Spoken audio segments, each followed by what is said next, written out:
Dihina gembel oleh seorang pria saat pemuda miskin ini mengamen. 1 minggu kemudian pria itu datang lagi dan berkata begini hingga bikin pengamen syok. Ternyata, "Halo sahabat, apa kabar semuanya? Sebelum masuk ke ceritanya, jangan lupa nyalakan subtitle dan subscribe terlebih dahulu ya."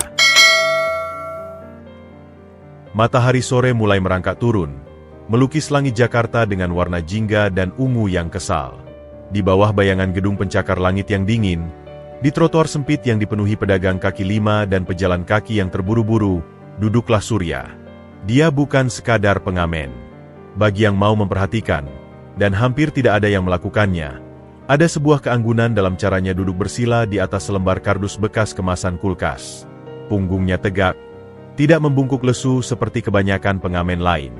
Di pangkuannya, tergeletak seruling bambu tua yang licin akibat puluhan tahun usapan jari. Benda itu adalah harta satu-satunya, warisan dari almarhum Mbah Dullah, penjaga kos tempatnya dulu numpang tinggal sebelum Mbah Dullah meninggal dan ia benar-benar tak punya tempat. Surya menutup matanya, menarik napas dalam. Dunia yang bising, deru mesin, klakson, celoteh manusia, langkah kaki, seolah ia meredam dengan kekuatan pikiran. Lalu, bibirnya menyentuh lubang seruling, dan jari-jarinya yang ramping namun berkapalan mulai menari. Bukan lagu pop dangdul yang biasa ia mainkan demi uang receh, melainkan gending kebo giro, sebuah gending Jawa klasik yang penuh dengan narasi kesedihan dan kerinduan. Mbah Dullah yang mengajarkannya, katanya lagu ini cocok dengan jiwa Surya yang terpisah. Saat itu Surya tak paham. Sekarang, di tengah kesendiriannya di kota besar, setiap not seakan jadi keluh kesahnya sendiri.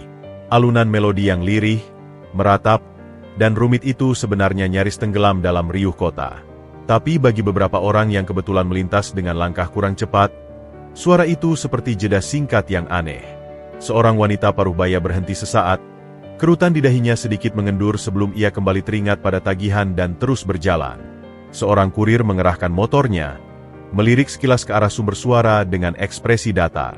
Di dalam saku celana jeansnya yang sudah tipis, tergeletak 2 benda, beberapa lembar uang 1000-an yang lecek, dan sebuah liontin perak berbentuk setengah hati. Liontin itu digantungkan pada tali kulit sederhana. Warnanya sudah kusam, tapi ukiran sederhana di pinggirannya masih terbaca oleh jari-jari Surya setiap malam. Itu satu-satunya petunjuk fisik tentang asal-usulnya. Ditemukan bersama tubuhnya yang masih bayi, dibungkus kain batik lusuh, di depan pintu panti asuhan, Kasih Bunda, 20 tahun yang lalu. Nama, Surya, diberikan oleh Ibu Sri, pengurus panti, karena sinar matahari pagi menyinari wajahnya yang tenang saat ditemukan. Topi caping tua di depannya, hanya terisi 3 koin 500-an dan selembar uang 2000-an yang terlipat. Penghasilan hari ini sangat buruk. Perutnya sudah keroncongan sejak siang, tapi ia tahan. Uang recehnya ia tabung dengan ketat dalam kaleng biskuit bekas yang disembunyikan di pojok tersembunyi teras kosong tempat ia sekarang tidur. Impiannya sederhana sekaligus mustahil, cukup untuk membayar kursus keterampilan, atau mungkin modal kecil berjualan. Tapi yang lebih sering menghantuinya bukan soal uang, melainkan pertanyaan yang sama, setiap hari, siapa aku? Dari mana asalku?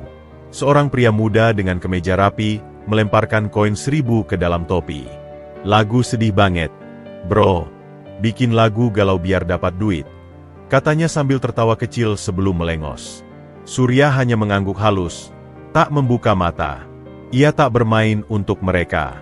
Ia bermain untuk bertahan, dan untuk mengingat Mbah Dullah yang mengatakan musiknya punya roh. Dari balik jendela kafe bernuansa industrial di seberang jalan, seorang wanita dengan laptop terbuka mendengar seruling Surya. Ia mengangkat pandangannya, mencari-cari sumber suara. Matanya, yang lelah menatap layar, berbinar sebentar menemukan sesuatu yang nyata.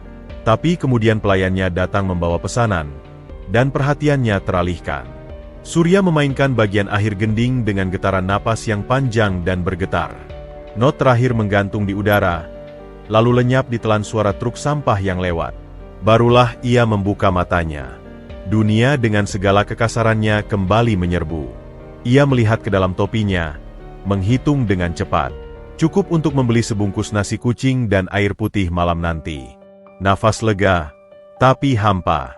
Dia merogoh saku, menyentuh Liontin setengah hati itu. Seperti ritual, usapannya membawa pertanyaan yang sama. Apakah ada seseorang di luar sana yang memegang separuh hati yang lain? Tak jauh dari sana, di lantai 21 sebuah menara perkantoran, Aji Pratama baru saja menutup rapat yang menegangkan. Ia berdiri di balik kaca gedung, menatap pemandangan kota yang mulai dihiasi lampu-lampu. Wajahnya tegas, garis-garis kekuasaan dan kelelahan terukir jelas. Di balik kesuksesannya sebagai pengembang properti muda yang ditakuti, ada sebuah laci terkunci di rumahnya. Di dalamnya, tersimpan sebuah liontin perak setengah hati yang lain, dan foto bocah lelaki yang tersenyum ceria dengan liontin serupa di lehernya. Sebuah kenangan yang ia kubur dalam-dalam di balik kesibukan dan kesombongannya. Dua liontin yang terpisah, dua kehidupan yang bertolak belakang. Takdir mulai berbisik, dimulai dari sebuah melodi sedih di tengah debu kota, yang tanpa disadari Surya, adalah nyanyian penuh kerinduan untuk sebuah keluarga yang hilang. Malam akan segera tiba, membawa serta mimpi, keraguan, dan pertemuan yang tak terelakkan di keesokan hari. Keesokan harinya, udara Jakarta terasa lebih pengap. Surya memutuskan untuk mencoba peruntungan di lokasi yang berbeda, sebuah pertigaan dekat pusat perbelanjaan mewah. Di sini, mobil-mobil mengkilat lalu lalang, dan orang-orang berpakaian necis berjalan dengan tujuan pasti. Dia merasa seperti spesies alien, namun tekad untuk mengumpulkan uang lebih banyak mengalahkan rasa canggungnya. Ia mengambil posisi di bawah sebuah papan iklan elektronik yang memamerkan senyum sempurna seorang model. Dia mulai dengan gambang suling, lagu yang lebih ringan, berharap bisa menarik perhatian. Beberapa koin berhasil mendarat di topinya. Namun, konsentrasinya terusik oleh kekhawatiran. Malam tadi, ia mendengar kabar dari teman sesama pengamen bahwa ada operasi penertiban dari aparat. Ia harus waspada. Di saat yang hampir bersamaan, di sebuah menara baja dan kaca tidak jauh dari sana, Aji Pratama sedang berada dalam kondisi yang sangat buruk. Proyek meganya, sebuah kawasan hunian eksklusif di lahan yang masih dipersengketakan dengan warga, baru saja ditolak izinnya oleh seorang pejabat yang tiba-tiba berprinsip. Rapat darurat dengan tim hukumnya berakhir dengan kesimpulan suram. Mereka kalah tekanan politik. Aji merasa dipermalukan. Amarahnya, yang biasanya ia kendalikan dengan dingin, mendidih di permukaan. Kita butuh strategi baru, Pak Aji. Mungkin pendekatan yang lebih. Kata salah satu pengacaranya, berhati-hati. Lebih apa? Lebih lunak? Sela Aji dengan sengit, menatap dokumen di mejanya. Di bisnis ini, yang lunak akan terinjak. Siapkan mobil. Aku perlu keluar. Perjalanan dengan BMW hitamnya seperti pelampiasan. Sopirnya, Pak Heru, memegang kemudi dengan tegang, mengetahui betapa gelapnya mood bosnya. Aji menyetel musik keras-keras, jenis musik orkestra yang dramatis dan penuh konflik, seolah ingin mencocokkannya dengan gejolak di dadanya.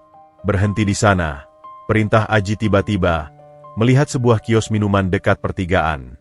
Aku butuh kopi hitam, kental. Saat Pak Heru mengantri di kios, Aji tetap di mobil. Jarinya mengetuk-ngetuk jendela dengan gugup. Matanya yang sedang memindai sekeliling tanpa fokus, tiba-tiba tertumbuk pada sosok Surya. Pada serulingnya, pada ekspresi Surya yang terpekur dalam lagunya. Ada sesuatu yang membuatnya semakin kesal. Ketenangan itu. Di tengah kekacauan hari dan pikiran Aji, ketenangan si pengamen itu terasa seperti cemocan diam-diam. Bagaimana mungkin seseorang, dengan keadaan seperti itu, bisa terlihat begitu pasrah? Atau bukan pasrah, tapi semacam penerimaan yang membuat Aji, dengan segala kekuatannya, merasa justru lemah dan tidak berdaya. Amarah yang sudah mendidih kini menemukan sasaran yang konkret, yang dianggapnya lebih rendah. Dengan gerakan kasar, Aji membuka pintu mobilnya dan melangkah keluar. Jas Zegnanya yang abu-abu gelap langsung menarik perhatian. Langkahnya mantap, penuh wibawa yang dipaksakan, menuju Surya. Surya, yang merasakan kehadiran yang berbeda, membuka matanya. Ia melihat sepasang sepatu kulit mengilat yang berhenti tepat di depannya, lalu naik ke celana kain yang sempurna, dan akhirnya bertemu dengan wajah Aji yang dikerutkan dalam ekspresi jijik dan kemarahan. Hati Surya berdetak kencang. Ini bukan calon pemberi uang. Ini masalah. Berkelahi sama aspal, ya? Suara Aji pecah, lebih keras dari yang diperlukan, memotong melodi Surya di tengah jalan. Beberapa kepala menoleh. Minggir! Kau pikir trotoar ini panggungmu? Lihat sekeliling, ini area bisnis, bukan tempat sampah musikal. Surya tercekat, darahnya berdesir panas ke pipinya, campuran malu dan sakit hati. Saya hanya mencari rezeki, Pak, katanya. Suaranya kecil namun berusaha tegar. Mencari rezeki. Aji mendecak, sinis. Dengan mengganggu ketenangan orang? Dengan memamerkan kemiskinanmu? Kau itu bukan pengamen. Kamu pengotor kota. Gembel. Kata, gembel, itu dilemparkan dengan sempurna. Dengan intonasi yang dirancang untuk merendahkan. Untuk memastikan jurang di antara mereka terasa nyata. Tanpa berpikir panjang. Didorong oleh amarah dan kebutuhan untuk menegaskan kekuasaannya atas sesuatu.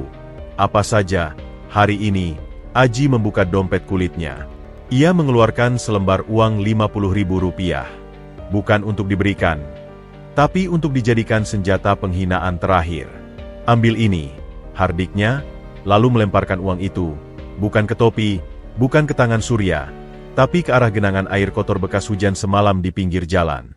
Uang merah itu mendarat dengan suara basah. Separuhnya terendam air keruh.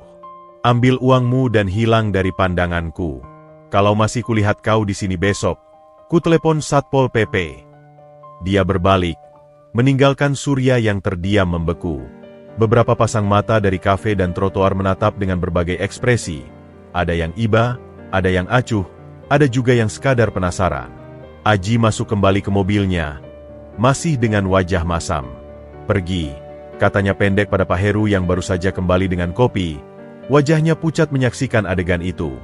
Di dalam mobil yang mewah dan sunyi, setelah kemarahan awal mereda, sebuah rasa tidak enak yang samar mulai menggelitik nurani Aji. Tatapan si pengamen tadi, ada sebuah kejernihan di balik kesedihannya. Tatapan yang tiba-tiba mengingatkannya pada sebuah kenangan sangat lama, sangat kabur. Mata seorang anak kecil yang menatapnya dengan penuh kepercayaan. Tapi dia cepat-cepat menepisnya. Nonsense. Itu hanya pengemis yang pintar memainkan rasa iba. Sementara di luar, di tengah keramaian yang kembali berjalan seolah tak terjadi apa-apa, Surya perlahan bangkit. Lututnya terasa lemas. Dengan air mata yang dikerahkan mati-matian untuk tidak jatuh, ia berjalan mendekati genangan itu. Ia membungkuk, memungut uang Rp50.000 yang basah dan kotor. Dengan hati-hati, ia melapisinya dengan sapu tangan kain lusuh yang ia bawa, berusaha mengeringkannya. Rasa sakitnya bukan pada uang yang dilemparkan, atau kata-kata, gembel. Tapi pada pengakuan pahit bahwa di mata orang seperti pria itu, ia memang bukan apa-apa. Bahwa musiknya, ketenangannya, usahanya untuk tetap bermartabat, tidak ada nilainya sama sekali. Hinaan itu mengukir ulang keraguan yang selalu ia pendam. Apakah ia pantas mencari keluarganya? Atau jangan-jangan ia memang hanya sampah masyarakat yang seharusnya lenyap dari pandangan orang-orang terhormat? Dia mengemasi serulingnya. Barang satu-satunya yang memberinya harga diri. Langkahnya gontai meninggalkan pertigaan itu, menjauh dari gemerlap pusat perbelanjaan, menuju daerah yang lebih gelap dan lebih sepi, di mana penghinaan mungkin tidak terlalu pedas, karena sudah dianggap biasa. Dua dunia telah bertabrakan dengan keras. Sebuah lembaran uang basah dan kotor menjadi simbol pertama dari benang takdir yang mulai terurai, menghubungkan masa lalu yang terlupakan dengan masa kini yang penuh luka, menuju sebuah pengakuan yang akan mengubah segalanya. Apartemen Aji di lantai paling atas salah satu menara eksklusif di Kuningan terasa seperti sangkar berlapis kaca dan baja. Dari panorama 360 derajatnya, seluruh Jakarta tampak tunduk di bawah kaki. Tapi malam itu, kemewahan itu terasa hampa. Keheningan hanya dipecah oleh desis lembut AC dan gemerincing es batu dalam gelas whisky kesayangannya. Aji duduk di sofa kulit hitam. Jasnya sudah dilepas, dasi terurai. Tatapannya kosong menatap kilau lampu kota di balik jendela tanpa bingkai.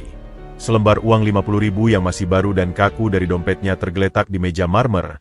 Sebuah pengingat diam-diam tentang tindakannya sore tadi. Ia mencoba membenamkan diri dalam laporan keuangan digital di tabletnya. Tapi angkanya hanya berkedip-kedip tanpa arti. Yang terus muncul justru adalah tatapan itu. Tatapan si pengamen muda tadi. Bukan ketakutan yang ia lihat. Itu yang biasa. Bukan pula kemarahan atau kebencian. Melainkan sebuah kejernihan yang terluka. Tatapan yang, setelah amarahnya mereda, terasa menusuk dan asing. Ada kedalaman di sana yang tak seharusnya dimiliki oleh seorang gembel jalanan. Dia mengambil tegukan whisky, berharap cairan panas itu membakar kegelisahannya. Tapi malah sebaliknya, alkohol justru melonggarkan kendali atas memori yang ia kunci rapat-rapat. Kilasan, suara jeritan, bau asap menyengat, tangisan bayi yang melengking. Tangan kecil menggenggam erat jarinya. Kakak, jangan lepas. Kepanikan, asap hitam. Dia tersandung, genggamannya terlepas. Teriakan, Satria, yang parau dari mulutnya sendiri sebelum ia diseret keluar oleh seorang petugas pemadam. Lalu, kehampaan. Sepi. Sepotong liontin perak setengah hati yang tersisa di genggamannya. Tali kulitnya putus. Aji menggeleng keras, mencoba mengusir bayangan itu. Sudah 20 tahun. Ia sudah membangun tembok kokoh untuk melindungi dirinya dari kamar memori itu. Ia, Aji Pratama, pengusaha sukses, yatim piatu yang berhasil mengangkat diri dari panti asuhan, versi cerita yang ia sebarkan, tidak punya ikatan dengan masa lalu yang lemah dan menyedihkan itu. Adiknya, Satria, pasti sudah mati dalam kebakaran itu. Tubuhnya tak pernah ditemukan. Itu hal biasa dalam kebakaran hebat. Ia memilih untuk percaya demikian karena lebih mudah. Tapi kenapa tatapan pengamen itu mengusiknya? Apakah karena ketenangannya di tengah kekacauan? Satria dulu juga punya ketenangan aneh, bahkan saat menangis. Ataukah karena rahangnya, hidungnya, bentuk alisnya? Gila, geram Aji pada dirinya sendiri. Suaranya menggema di ruangan kosong. Kau mulai kehilangan akal karena satu proyek gagal. Membandingkan pengemis jalanan dengan Satria. Dia bangkit, berjalan mondar-mandir di karpet tebal. Logikanya berperang dengan nalurinya yang tiba-tiba ngotot. Untuk mengalihkan pikiran, dan mungkin untuk mengubur rasa bersalah yang mulai mengendap, ia membuka laptopnya dan fokus pada masalah lain. Proyek penggusuran di daerah kumuh dekat bantaran kali.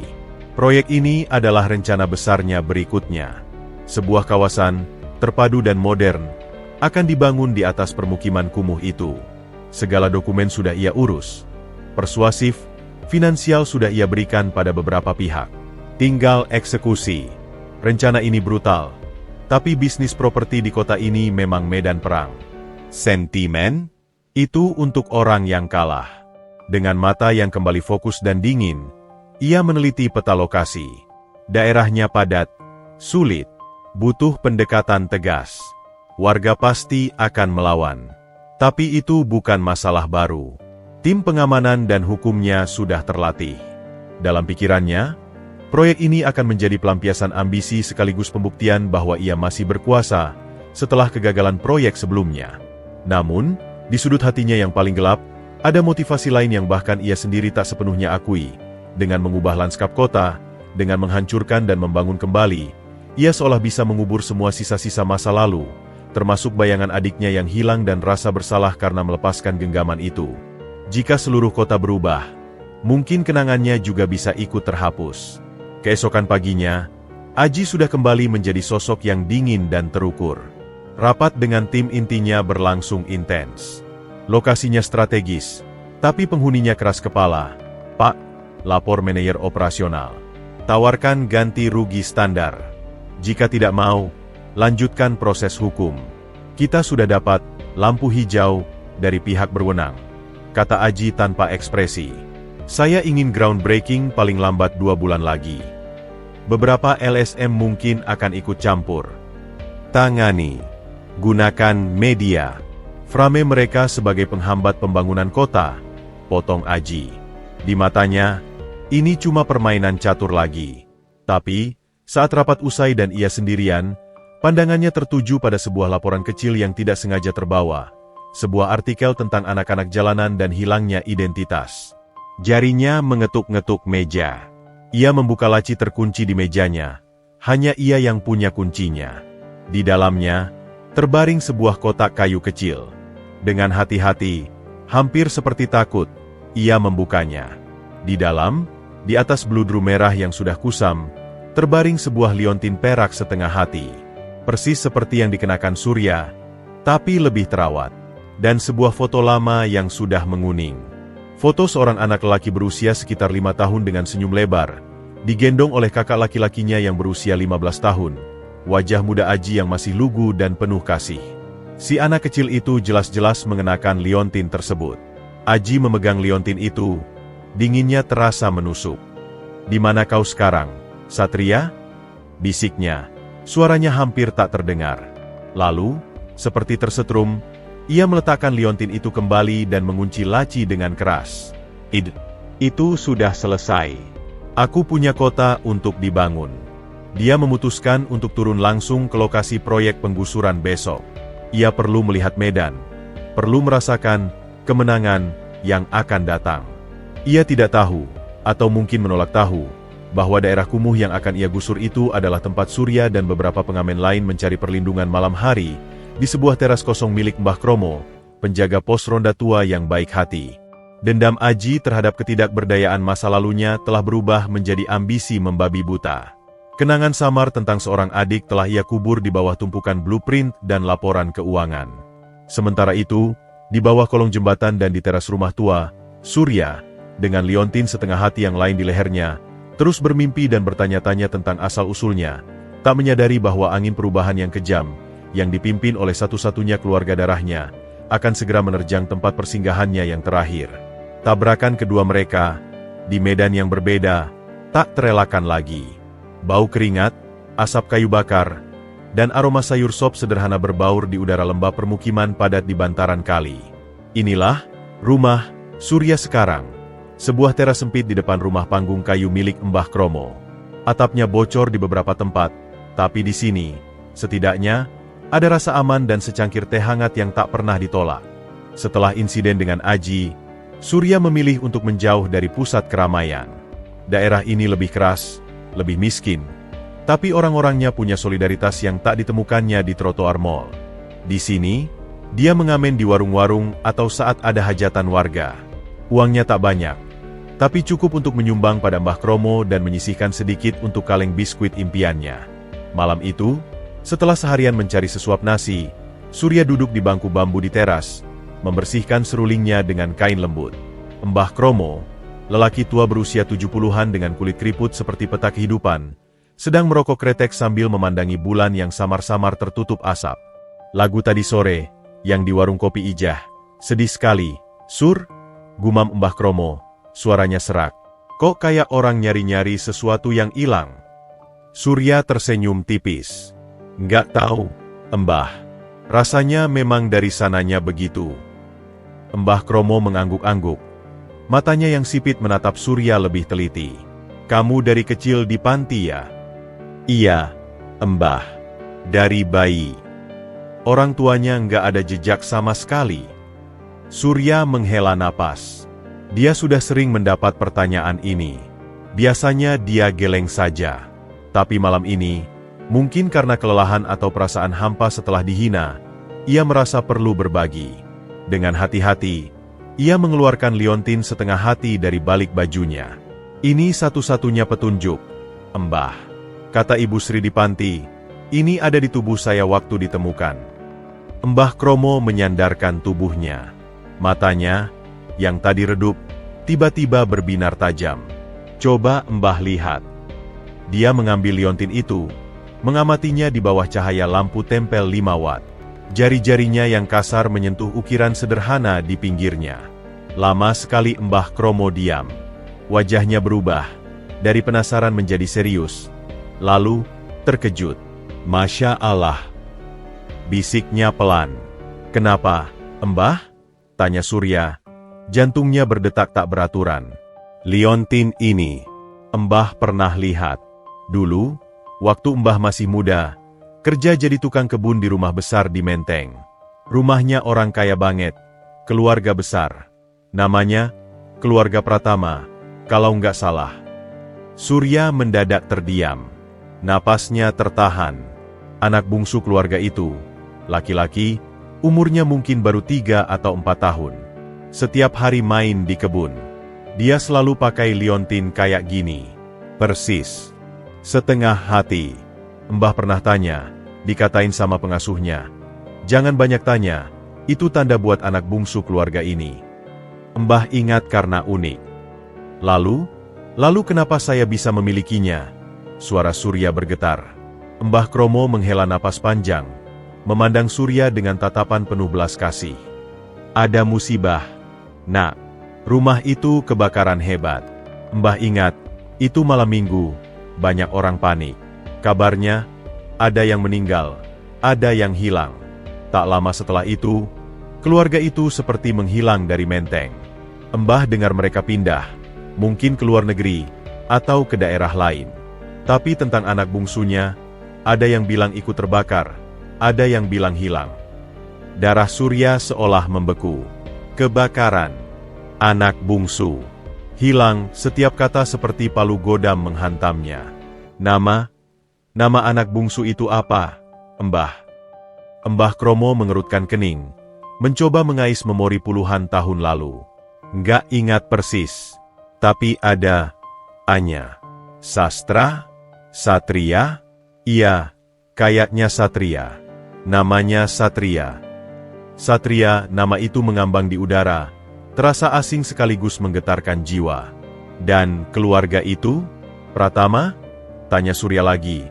Ingatannya tiba-tiba menyorot sosok pria dengan jas mahal dan wajah angkuh.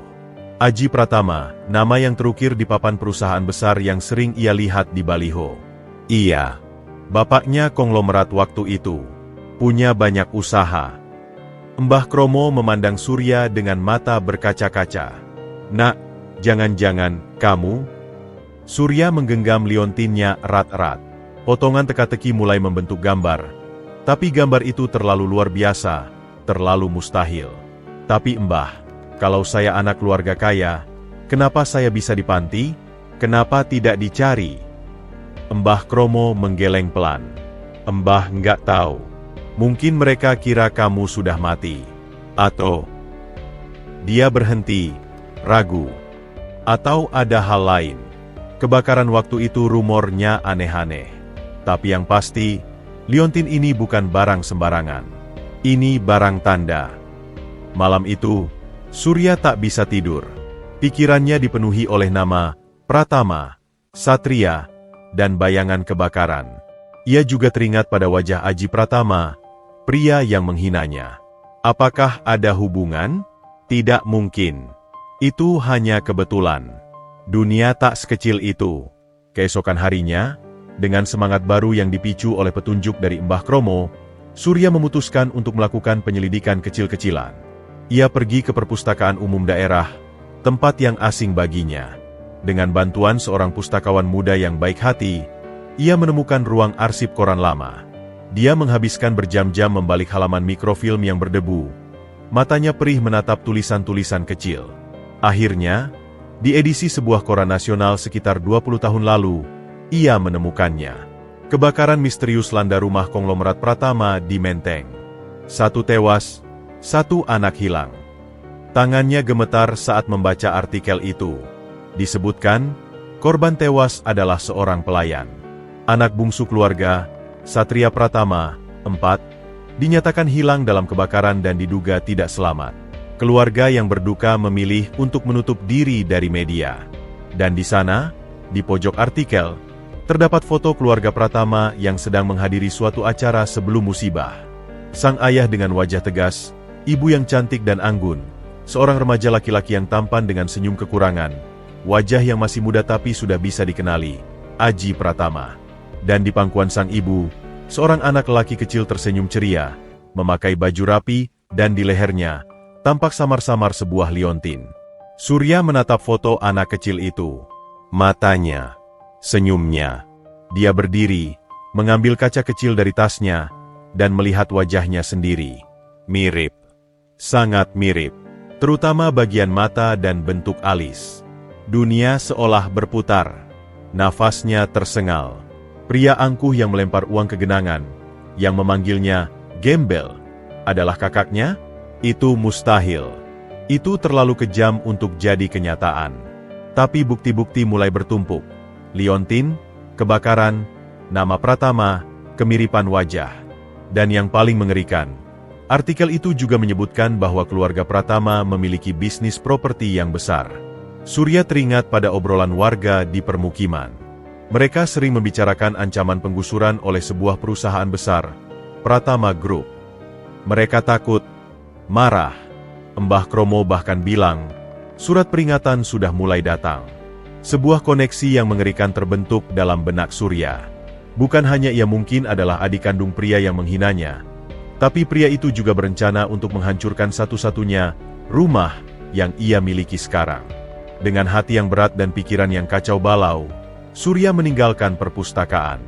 Ia harus mencari tahu kebenaran ini. Tetapi bagaimana?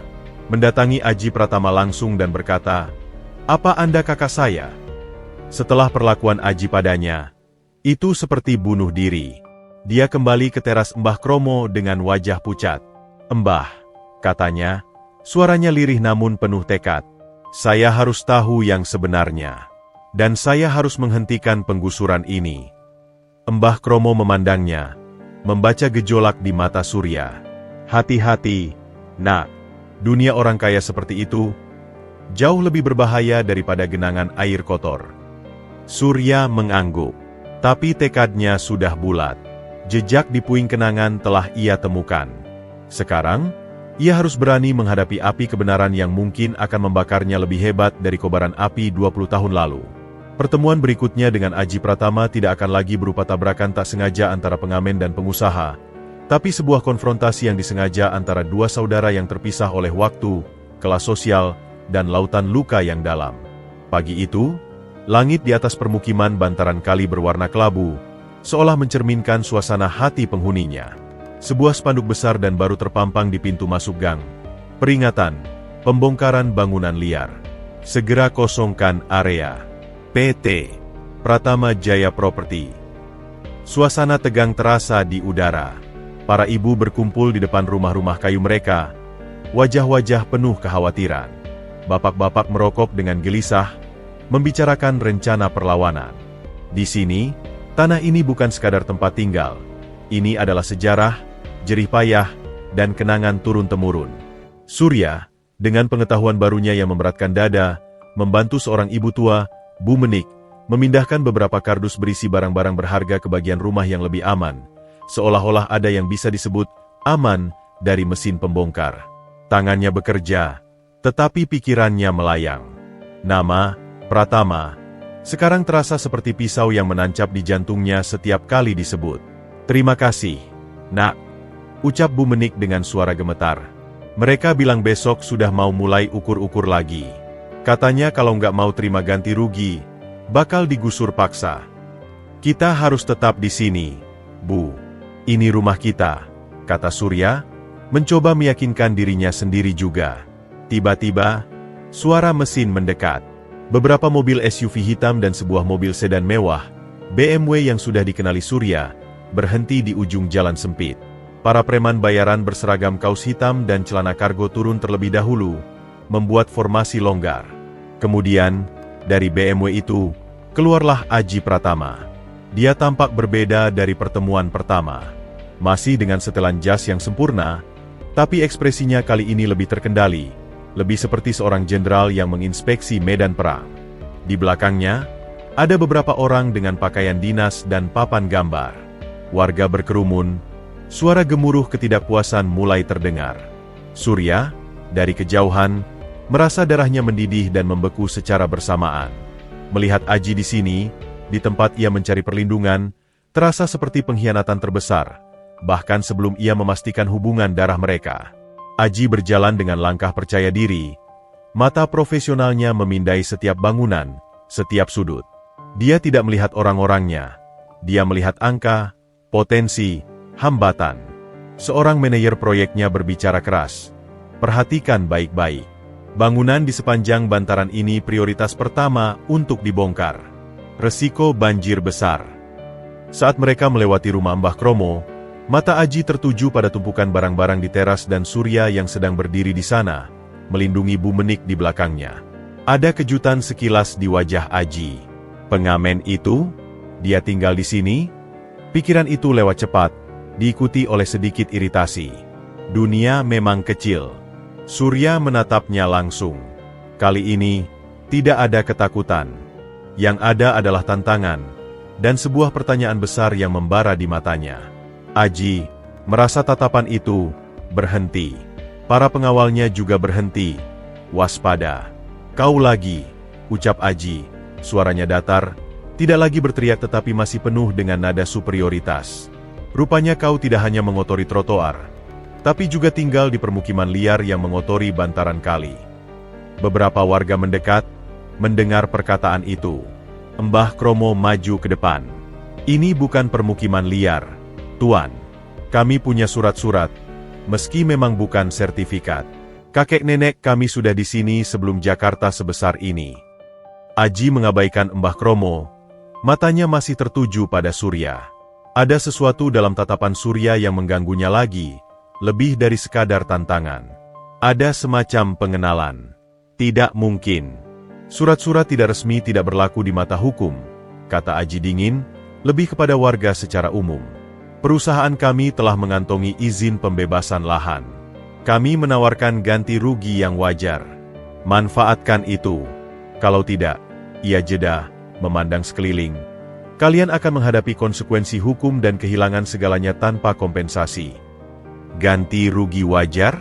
Uang sebesar itu tidak akan cukup untuk beli kamar mandi di apartemen Tuan, teriak seorang pemuda dari kerumunan. Aji tak tergoyahkan. Itu bukan masalah kami. Ini adalah pembangunan untuk kemajuan kota. Kalian menghalangi kemajuan.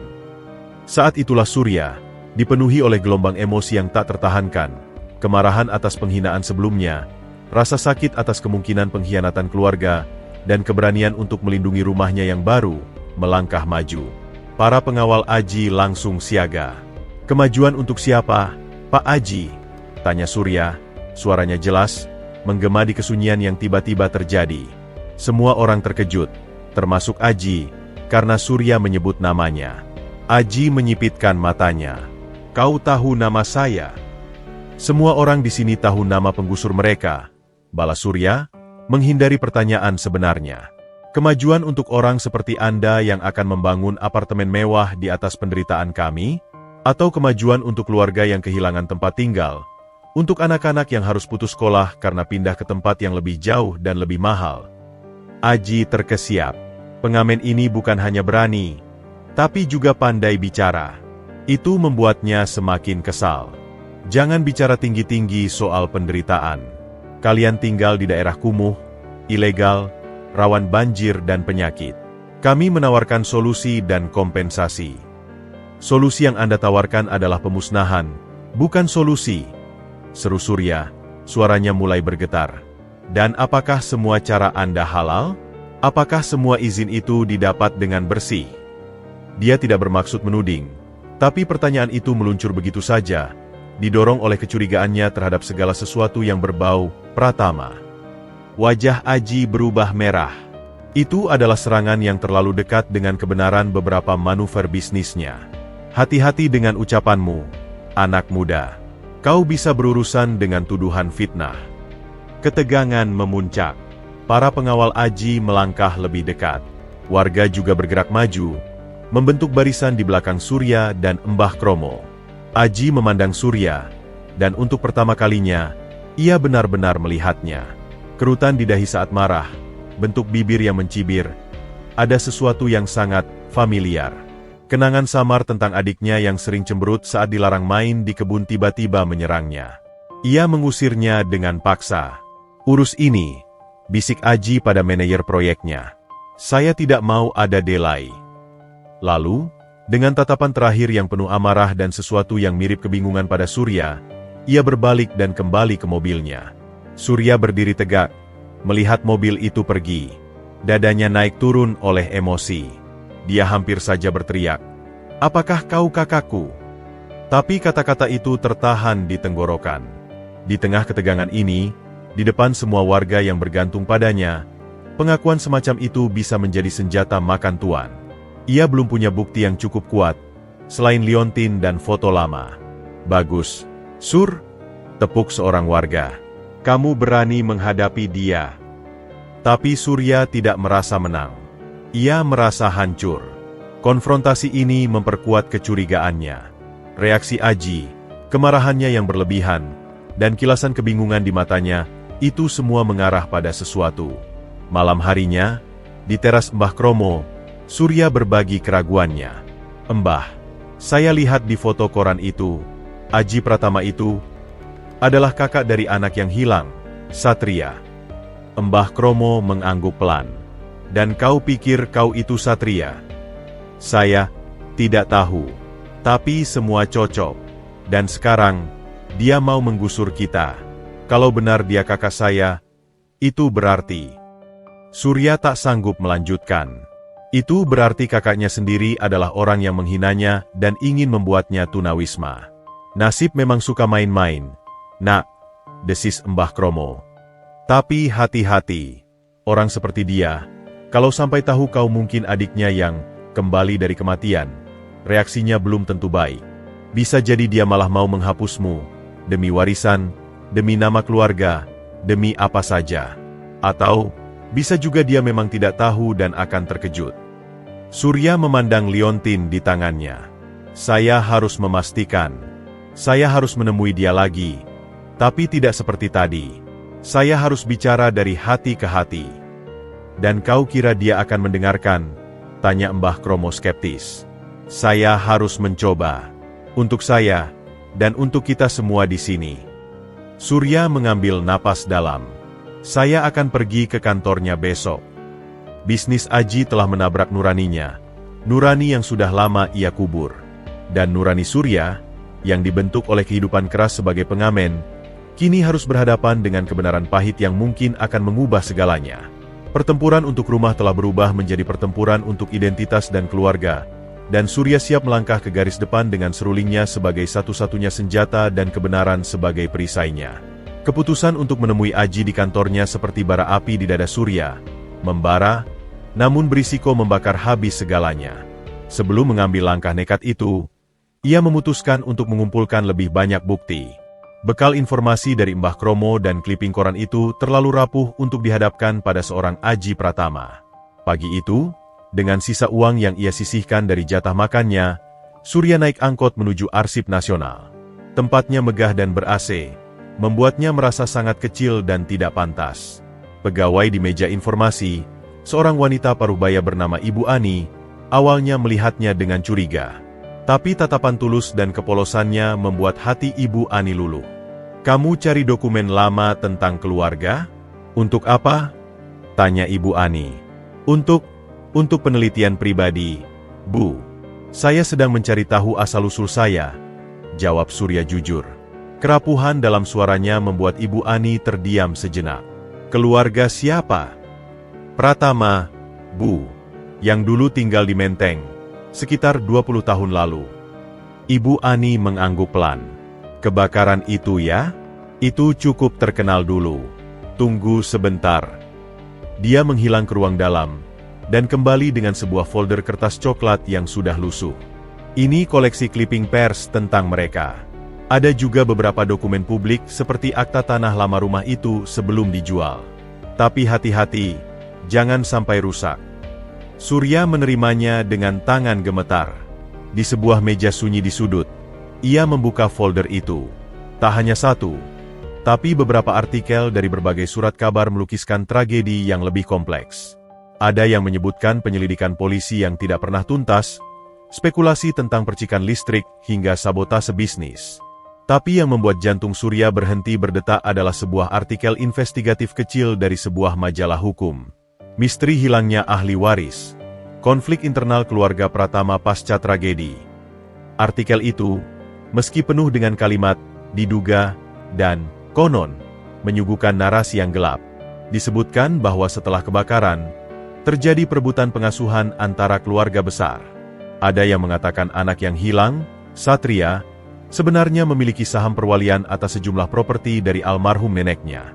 Dengan hilangnya Satria, dan dianggap meninggal, hak warisnya akan berpindah. Artikel itu secara halus menanyakan, siapa yang paling diuntungkan? Surya membaca ulang paragraf itu berulang kali. Udara dingin ruang arsip tiba-tiba terasa menusuk tulang. konflik internal, perebutan waris. Apakah kehilangannya bukan sekadar kecelakaan? Apakah ada yang sengaja? Dia menggeleng keras. Ia tak boleh berpikir sejauh itu. Mungkin itu hanya gosip. Tapi benih keraguan telah tertanam. Dokumen lain yang menarik perhatiannya adalah salinan akta jual beli rumah di Menteng itu, setahun setelah kebakaran. Dibeli oleh sebuah perusahaan Singapura dengan harga sangat rendah. Dan di bagian kuasa penjual, tercantum nama Aji Pratama, yang saat itu masih di bawah umur tetapi sudah bertindak atas nama keluarga atas persetujuan pengadilan. Prosesnya terlihat cepat dan efisien. Kemudian, di bagian paling bawah folder, terselip sebuah foto yang tidak dipublikasikan secara luas. Foto keluarga lengkap di depan rumah Natal. Ayah, ibu, Aji yang remaja, dan seorang anak kecil yang duduk di tangga. Wajahnya tertunduk, memegang mainan.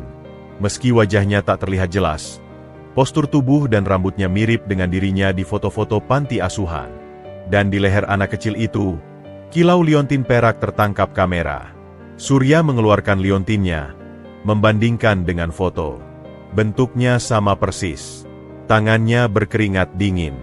Informasi ini terlalu besar, terlalu berat. Dia tak hanya mungkin adalah Satria Pratama, anak yang hilang. Tapi kehilangannya mungkin terkait dengan drama keluarga yang kotor. Dan orang yang sekarang berkuasa, yang menggusur rumahnya, yang menghinanya, adalah kakak kandungnya sendiri, yang mungkin adalah pihak yang paling diuntungkan dari kepergiannya.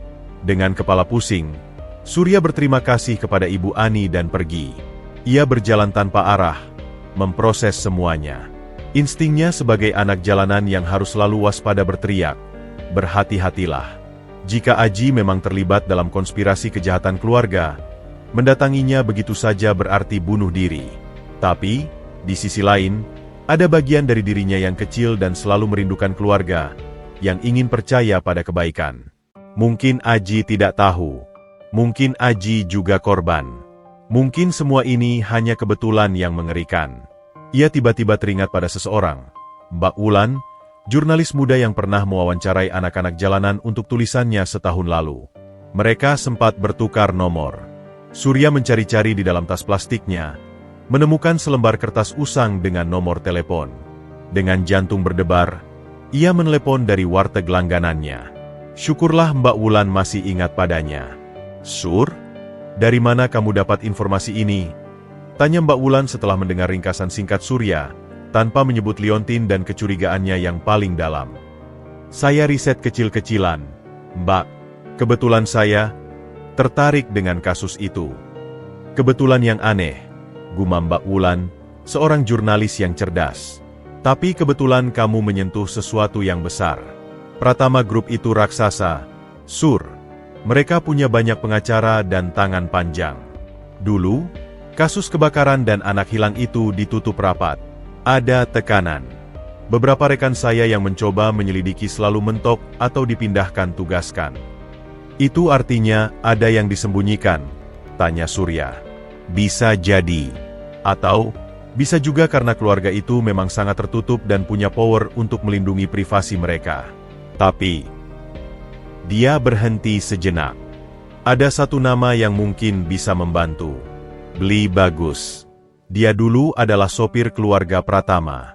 Setelah kejadian itu, dia keluar dan sekarang punya bengkel kecil di daerah Palmerah. Konon katanya dia yang membawa Aji kecil keluar dari kebakaran itu. Dia mungkin tahu sesuatu. Itulah petunjuk yang Surya butuhkan. Dengan sisa keberaniannya, ia menuju Palmerah. Bengkel, Bagus Jaya, tidak besar, dipenuhi bau oli dan suara mesin.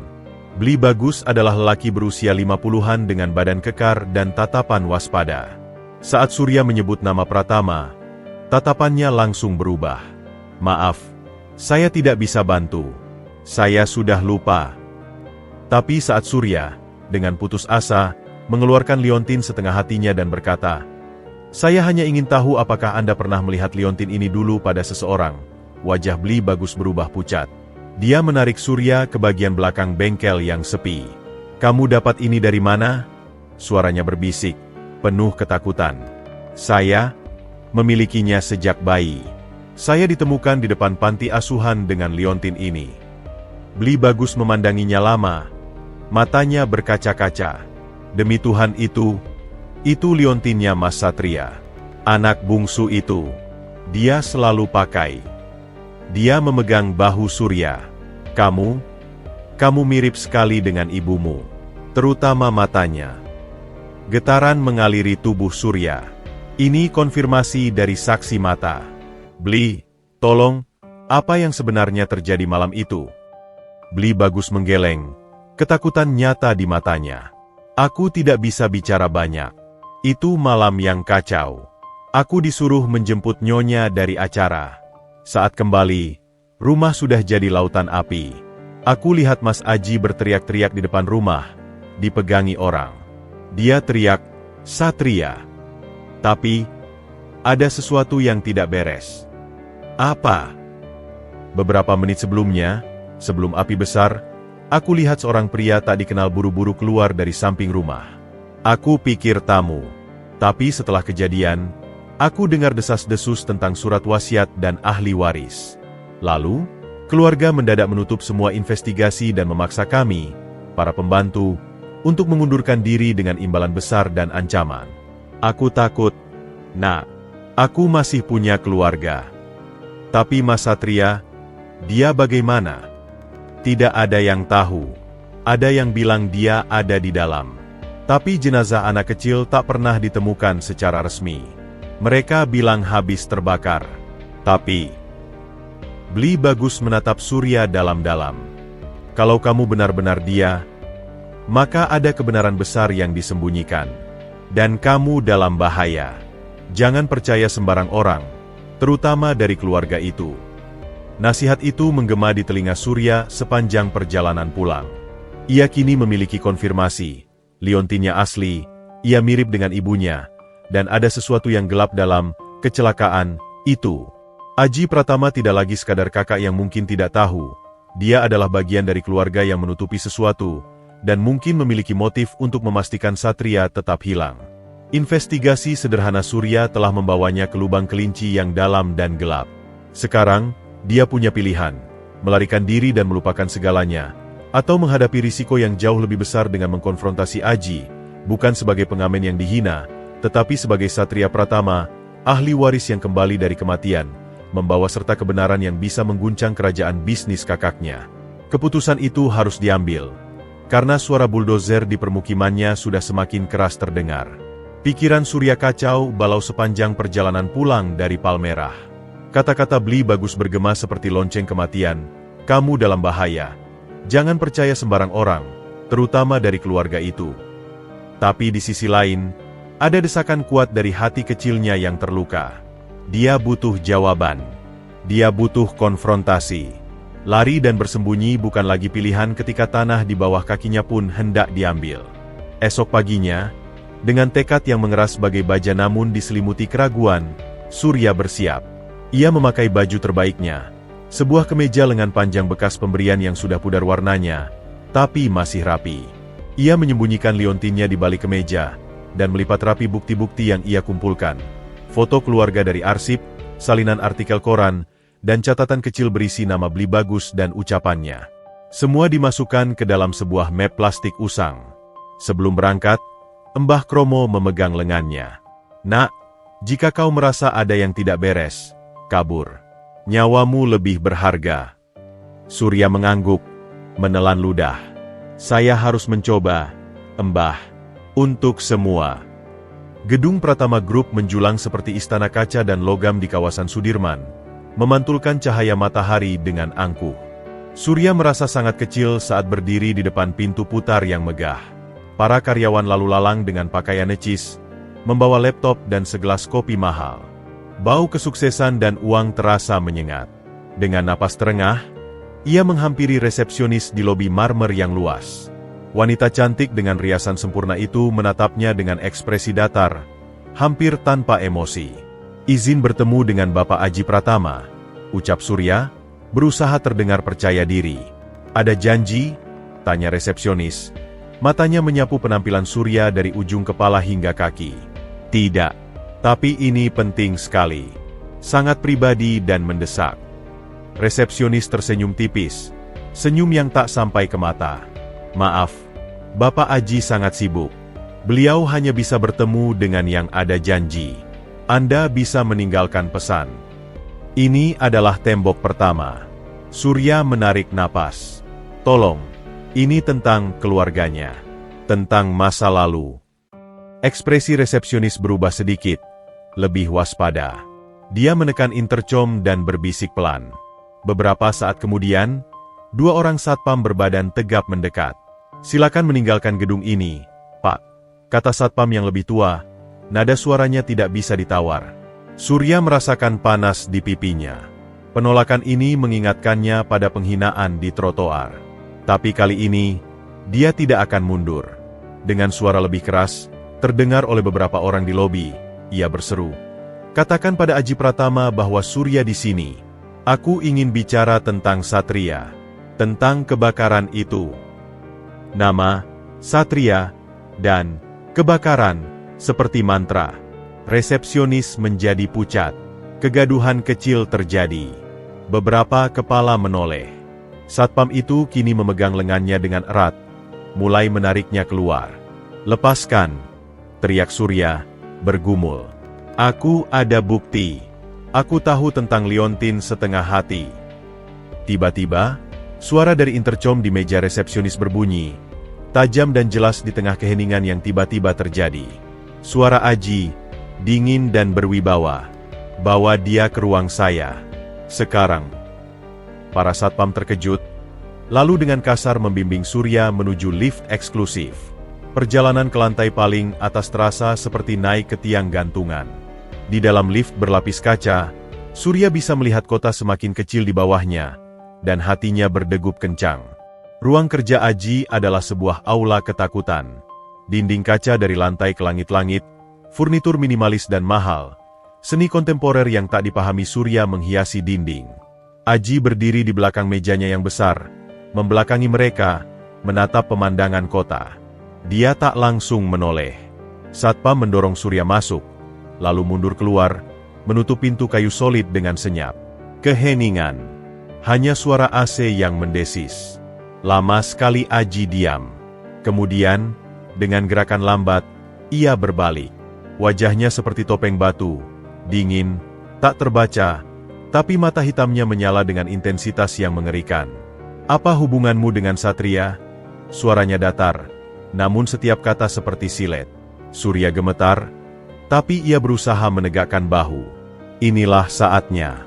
Ia mengeluarkan map plastiknya, lalu dengan tangan gemetar, mengeluarkan foto keluarga itu dan meletakkannya di meja kaca yang dingin. Tanpa sepatah kata, ia juga mengeluarkan liontin setengah hati dari balik kemejanya, menggenggamnya erat. Aji melihat foto, lalu mata melotot saat ia melihat liontin di tangan Surya. Wajah batu itu retak, pucat, napasnya terseduh. Dia mendekat, tak percaya. Tangannya terulur seolah ingin menyentuh liontin itu, tapi berhenti di tengah jalan. Ini, dari mana kau dapat ini? Bisiknya, suaranya bergetar. Ini milik saya, sejak bayi, jawab Surya. Suaranya lebih stabil dari yang ia kira. Saya ditemukan dengan liontin ini, dibungkus kain batik, di depan panti asuhan kasih bunda, 20 tahun lalu. Persis seminggu setelah kebakaran di rumah keluarga Pratama. Aji terdiam, matanya tak lepas dari liontin, lalu naik ke wajah Surya. Ia memandanginya, benar-benar memandang, untuk pertama kalinya. Matanya menyapu alis Surya, hidungnya, bentuk bibirnya. Ia melihat dirinya sendiri yang lebih muda, dan wajah ibunya yang tersirat di sana. Tubuhnya berguncang halus. Tidak mungkin. Gumamnya. Dia sudah mati. Jenazahnya tidak pernah ditemukan, kan? Potong Surya. Karena saya tidak ada di dalam rumah saat itu. Seseorang membawa saya keluar. Aji terhuyung mundur, bersandar di tepi mejanya. Dia mengeluarkan kunci dari sakunya dengan tangan gemetar, membuka laci bawah meja, dan mengeluarkan sebuah kotak kayu kecil. Dari dalamnya, ia mengambil liontin setengah hati yang lain. Identik. Saat didekatkan dengan liontin Surya, keduanya cocok sempurna, membentuk satu hati utuh. Suasana ruangan berubah. Keheningan yang tadinya penuh ancaman, kini dipenuhi oleh getaran emosi yang tak terbendung. "Satria," bisik Aji, air mata mulai menggenang di matanya yang keras itu. Tapi tiba-tiba, ekspresi itu berubah. Kecurigaan, ketakutan, dan kemarahan kembali muncul, lebih kuat. "Ini pasti akal-akalan. Tipu muslihat. Kau cuma pengemis licik yang menemukan liontin ini dan ingin memerasku. Atau kau disuruh musuh bisnisku." Dia menghardik, mendekati Surya dengan langkah mengancam. "Siapa yang menyuruhmu?" Surya tidak mundur. "Tidak ada yang menyuruh saya. Saya mencari kebenaran tentang diri saya sendiri. Saya menemukan Beli Bagus, sopir lama kalian. Dia mengenali liontin ini. Dia bilang saya mirip dengan ibu." Mendengar nama Beli Bagus, Aji seperti tersambar petir. "Kau sudah bicara dengan dia? Kau berani menyelidikiku?" Amarahnya meledak. Namun di baliknya ada kepanikan yang nyata. "Kau pikir dengan membawa-bawa masa lalu dan beberapa barang rongsokan, kau bisa mengklaim dirimu sebagai Satria? Satria sudah mati. Surat kematiannya sudah terbit. Warisan sudah diselesaikan." "Warisan," ulang Surya, rasa sakit yang dalam terasa di dadanya. "Jadi itu masalahnya? Warisan? Kau lebih memilih untuk percaya adikmu mati demi warisan?" "Keluar!" teriak Aji, tidak lagi bisa mengendalikan diri. Wajahnya merah padam, urat lehernya menegang. "Keluar dari sini sebelum kubuat laporan polisi. Kau penipu, gembel pencuri identitas." Pintu terbuka. 2 satpam masuk, siap siaga. Aji menunjuk ke arah Surya dengan jari gemetar. "Buang dia, dan peringatkan semua satpam, kalau orang ini mendekati gedung ini lagi, tangkap dan serahkan ke polisi." Surya tak sempat berkata-kata lagi. Tangannya diremas kuat, map plastiknya jatuh berceceran.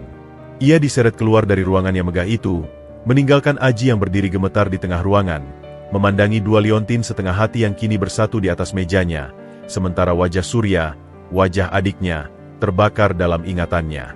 Di lift turun, air mata akhirnya meledak dari mata Surya. Bukan karena diperlakukan kasar, tapi karena pengakuan pahit. Kakaknya memilih untuk menolaknya. Memilih untuk memanggilnya penipu. Memilih warisan di atas darah dagingnya sendiri. Konfrontasi pertama ini berakhir dengan kegagalan total dan luka yang lebih dalam. Tapi di balik amukan Aji, Surya melihat sesuatu, ketakutan. Ketakutan yang besar. Dan di mana ada ketakutan, di situ ada kebenaran yang berusaha disembunyikan. Pertempuran belum berakhir. Ini baru babak pertama.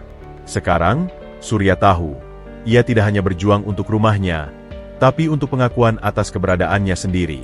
Dan musuhnya ternyata adalah orang yang seharusnya melindunginya.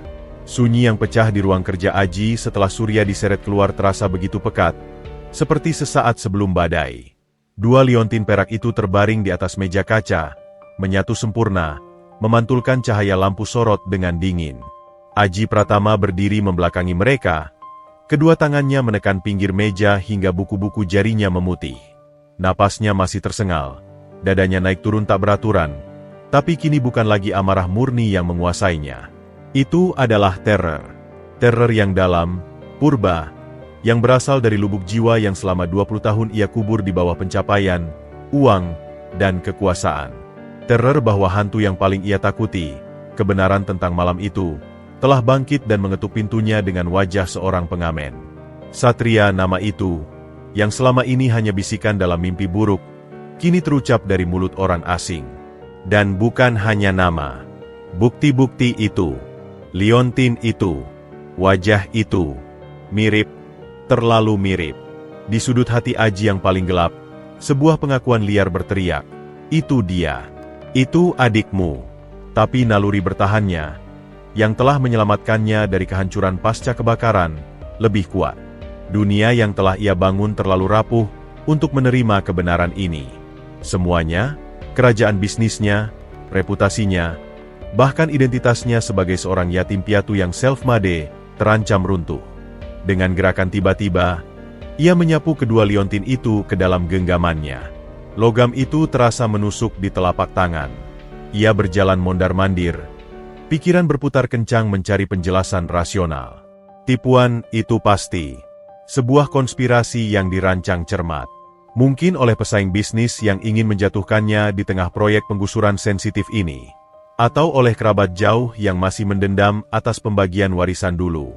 Mereka menemukan seorang pengamen yang kebetulan mirip, memberinya liontin palsu, tapi ini asli, kata hatinya menjerit, dan menyusun cerita. Ya, itu pasti. Tapi Bli Bagus. Pengamen itu menyebut nama Bli Bagus. Satu-satunya saksi yang bisa menguatkan cerita, dan yang selama ini diam karena uang dan ancaman. Jika dia sudah berbicara, maka kebocoran bisa terjadi di mana-mana. Aji menelepon dengan cepat. "Roni," ujarnya pada kepala keamanannya. Suara berusaha tenang namun masih terdengar kasar. "Anak muda tadi, Surya. Lacak dia.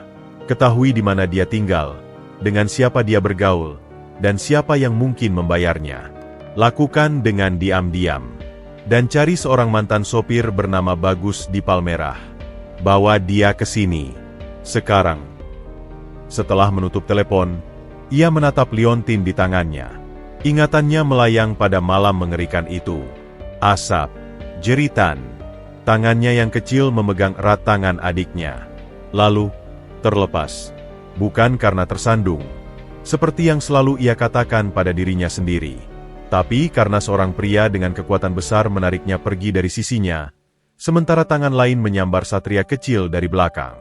Ia ingat wajah samar-samar pria itu sebelum ia pingsan, bukan wajah petugas pemadam. Dan teriakan satria yang teredam, "Kakak!" Selama bertahun-tahun, ia mendorong memori itu ke alam bawah sadar. Lebih mudah untuk percaya bahwa ia telah gagal, bahwa satria terbakar, daripada menghadapi kemungkinan bahwa adiknya diculik dan ia dipisahkan dengan sengaja. Dan sekarang, jika pengamen itu benar-benar satria, itu berarti ia telah hidup dalam penderitaan, sementara Aji menikmati warisan mereka berdua. Itu berarti semua kesuksesannya dibangun di atas penderitaan adiknya. Tidak. Aji menggeleng keras. Ia tidak bisa menerimanya. Tidak sekarang. Tidak saat proyek besar sedang di ujung tanduk dan reputasinya sebagai pengusaha tak kenal ampun sedang dipertaruhkan. Beberapa jam kemudian, Roni melapor. Dia tinggal di permukiman liar di bantaran kali, bos. Yang rencana kita gusur. Tinggal dengan seorang tua bernama Kromo. Tidak ada tanda-tanda dia di backing orang penting. Hidupnya sangat sederhana, bahkan miskin. Laporan itu justru membuat Aji semakin gelisah. Jika ini tipuan, mengapa pelakunya seorang yang begitu tidak berdaya? Mengapa tidak menuntut uang langsung? Dan Bagus menghilang, bos. Bengkelnya tutup. Tetangga bilang dia pergi mendadak. Bilang ada urusan keluarga di kampung. Melesat. Saksi kuncinya melesat. Itu bukan kebetulan. Entah karena takut, atau karena diperingatkan. Situasi semakin berbau konspirasi, atau kebenaran yang berusaha disembunyikan. Keesokan harinya, Aji memutuskan untuk mempercepat proyek penggusuran. Amarah dan ketakutannya ia salurkan menjadi tindakan yang lebih agresif. Ia akan menghancurkan tempat tinggal si pengamen itu. Hapus semua akar yang mungkin menghubungkannya dengan masa lalu. Jika tanah itu sudah jadi tanah kosong, mungkin hantunya juga ikut lenyap. Timnya dikerahkan. Surat peringatan akhir disebar. Pengawalan satpam dan preman bayaran diperbanyak. Aji sendiri memantau dari kejauhan, di dalam mobilnya, ketika mesin-mesin berat mulai berdatangan di pinggir permukiman. Dari balik kaca mobil, ia melihat Surya. Pemuda itu kini tampak berbeda di matanya. Bukan lagi sekadar pengamen yang menjengkelkan, tapi sebuah ancaman eksistensial. Surya aktif memobilisasi warga, membantu orang tua, berbicara dengan lantang. Ada cahaya kepemimpinan dalam dirinya, sebuah keteguhan yang tidak ia miliki dulu saat dihina di trotoar. Dalam hati Aji, perang antara darah dan akal, antara kebenaran dan kelangsungan hidup, berkecamuk dengan sengit. Jika dia benar satria, dia adalah satu-satunya keluarga yang kau miliki. Jika dia benar satria, maka kau telah mewarisi segalanya yang seharusnya menjadi miliknya juga. Jika dia benar satria, maka kau harus membatalkan semua ini, mengakuinya, membagi warisan. Tapi bagaimana dengan segala yang telah kau bangun? Bagaimana dengan dirimu yang sekarang? Ego Aji menjawab dengan keras. Aku adalah Aji Pratama, pengusaha sukses. Bukan anak kecil yang ketakutan yang kehilangan adiknya. Aku tidak membutuhkan dia. Aku tidak membutuhkan masa lalu. Penolakannya kini bukan lagi sekadar keengganan. Itu adalah pertahanan hidup. Ia menolak untuk dihancurkan oleh kebenaran.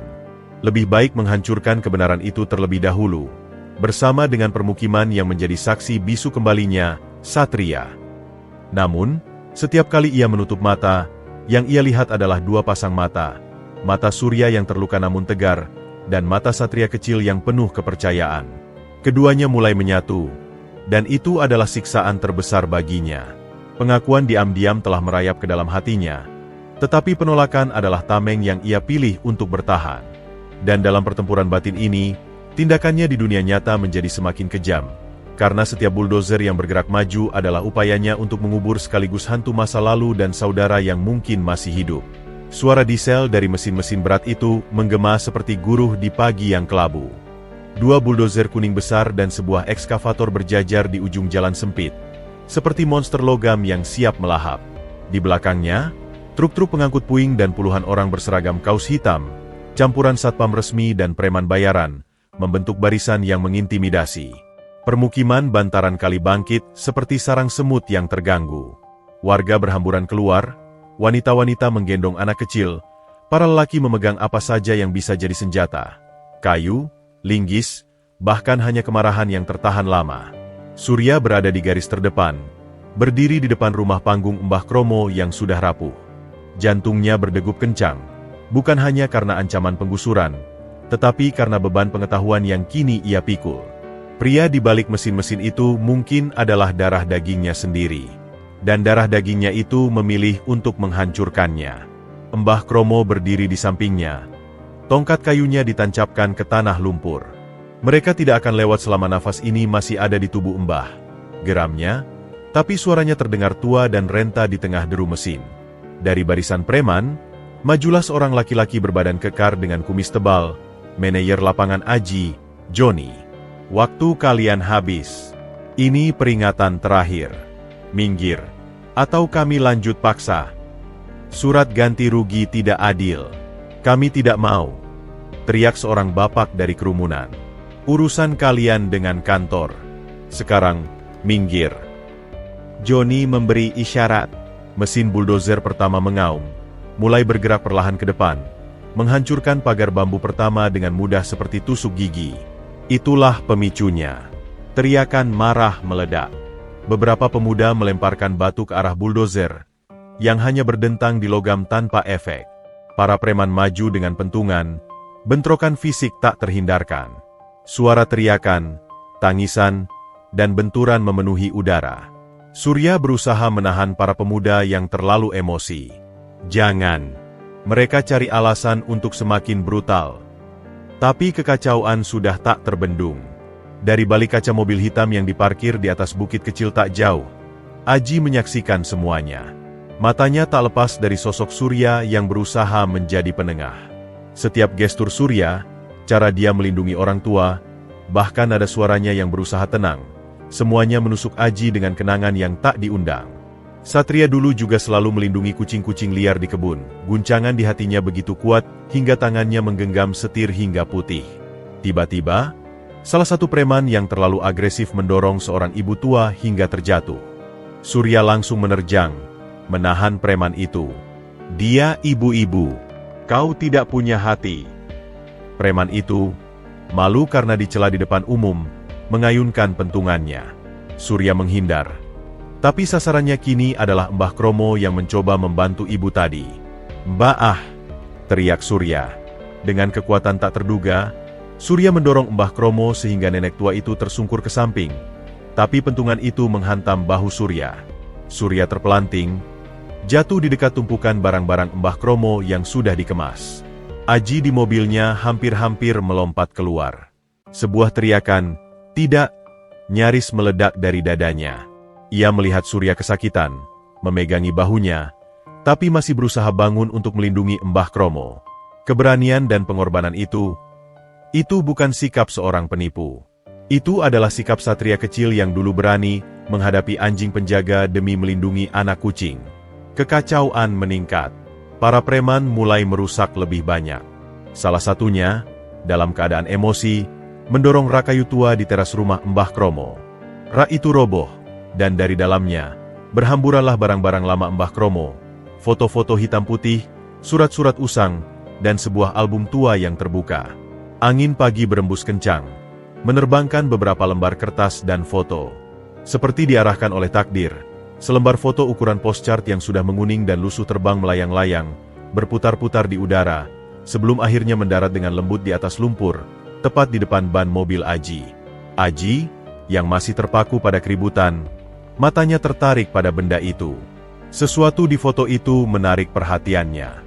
Dengan perasaan campur aduk, ia membuka pintu mobil dan memungut foto itu. Dia membeku. Itu adalah foto keluarga Pratama lengkap di kebun belakang rumah Menteng, yang diambil oleh Mbah Kromo muda saat masih bekerja sebagai tukang kebun. Berbeda dengan foto koran yang resmi dan kaku, foto ini penuh kehidupan. Sang ayah sedang tertawa lebar. Ibu tersenyum lembut memegang bayi di pangkuannya. Seorang adik perempuan yang meninggal saat masih bayi. Aji remaja dengan bangga memegang pundak adik bungsunya yang duduk di ayunan, Satria. Dan Satria kecil itu, dengan senyum yang menyipitkan mata, jelas-jelas menunjukkan liontin setengah hati di lehernya. Tapi yang lebih menghancurkan bagi Aji adalah wajah Satria di foto itu. Mata yang berbinar, bentuk alis, senyum yang asimetris sedikit ke kiri. Itu adalah wajah yang baru saja ia lihat berteriak kesakitan. Itu adalah wajah Surya. Hampir sempurna, hanya dihaluskan oleh waktu dan penderitaan. Dunia seolah berhenti berputar. Semua suara bentrokan, teriakan, deru mesin, lenyap. Yang ada hanyalah debar jantungnya sendiri yang menggema di telinga dan kebenaran yang akhirnya menghancurkan tembok penyangganya selama 20 tahun. Tidak mungkin palsu. Tidak mungkin direkayasa. Foto ini adalah kenangan pribadi Mbah Kromo, tercecer secara tidak sengaja di tengah kekacauan yang ia perintahkan sendiri. Ini adalah bukti yang tak terbantahkan. Dia melihat ke arah Surya, yang kini sudah berdiri kembali, dengan wajah penuh debu dan darah di sudut bibir, masih berusaha melindungi warga. Dia melihat adiknya, bukan pengamen, bukan penipu, bukan gembel, tapi Satria Pratama, yang telah ia hinakan, ia tolak, dan yang kini hendak ia gusur rumahnya. Rasa bersalah, penyesalan, dan cinta yang terpendam selama 2 dekade menyembur seperti air bah yang jebol bendungannya. Namun, bersamaan dengan itu, datanglah rasa malu dan ketakutan yang lebih besar. Apa yang telah kulakukan? Bos? Telepon dari Joni di lapangan menyadarkannya. Kita lanjut? Beberapa sudah mulai mundur. Aji menatap teleponnya, lalu menatap lagi kerumunan di bawah, ke arah Surya, Satria, yang matanya kebetulan menatap ke arahnya. Jarak sekitar 50 meter. Tapi tatapan itu terasa seperti pisau yang menancap. Dalam tatapan Surya, ia tak lagi melihat tantangan atau kebencian. Ia melihat kekecewaan yang sangat dalam. Kekecewaan seorang adik pada kakak yang telah mengkhianatinya. 2 kali. Suara Aji serak ketika ia membalas telepon. Tunggu. Hentikan semuanya. Sekarang. Tapi bos.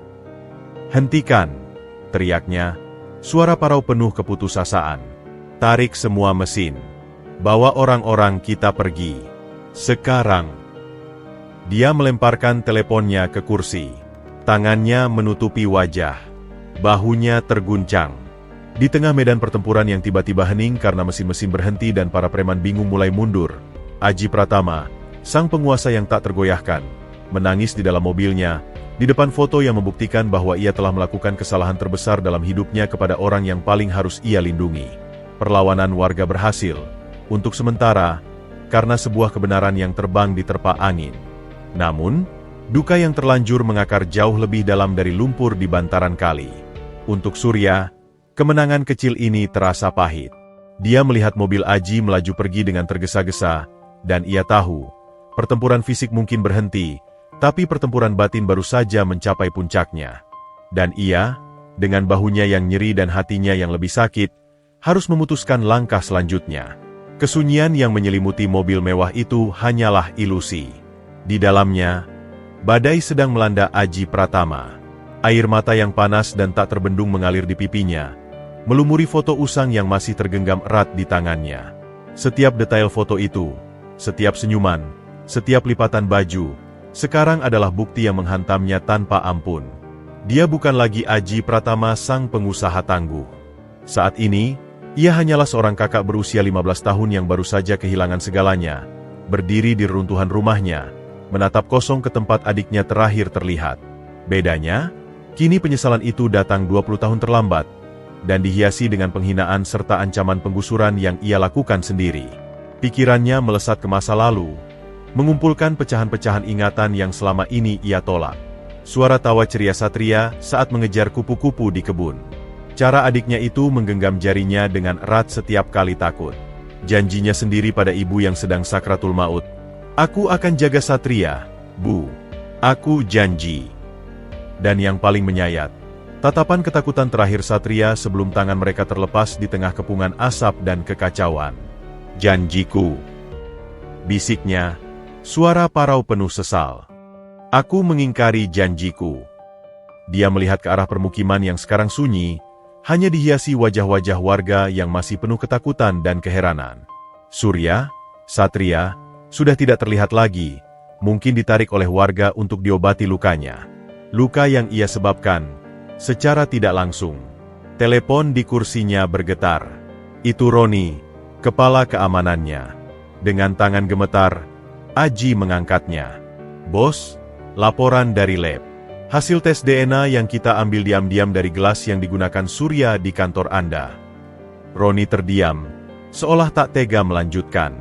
"Katakan," desis Aji, meski sebenarnya ia sudah tahu jawabannya. Kecocokan 99,9%. "Dia adalah saudara kandung Anda. Kemungkinan besar anak kandung dari orang tua yang sama." Duk telepon terjatuh dari tangan Aji.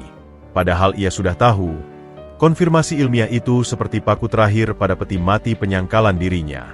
Tidak ada lagi ruang untuk keraguan. Tidak ada lagi alasan untuk menipu diri sendiri. Surya adalah Satria. Pengamen yang ia sebut gembel adalah adik kandungnya. Orang yang ia coba gusur rumahnya adalah satu-satunya keluarga yang ia miliki di dunia ini. Dan ia telah memperlakukannya seperti sampah. Rasa malu yang begitu dalam menyelimutinya, diikuti oleh rasa bersalah yang menghancurkan. Tapi di balik semua itu, ada emosi lain yang perlahan menyembul. Ketakutan. Ketakutan akan tanggapan Satria. Setelah semua yang terjadi, akankah adiknya itu mau memaafkannya? Akankah ia bahkan mau mengenalinya sebagai kakak? Atau jangan-jangan, Satria sudah memutuskan untuk membencinya selamanya? Ketakutan itu lalu bergeser menjadi kemarahan. Bukan pada Surya, tapi pada dirinya sendiri, dan pada keadaan. Kemarahan karena ia telah dibutakan oleh ambisi dan kesombongan selama ini. Kemarahan karena ia membiarkan dirinya hidup dalam kebohongan yang nyaman. Dengan napas berat, Aji menyalakan mesin mobil. Ia harus pergi dari sini. Ia harus memikirkan langkah selanjutnya. Tapi sebelum itu, ada satu hal yang harus ia lakukan.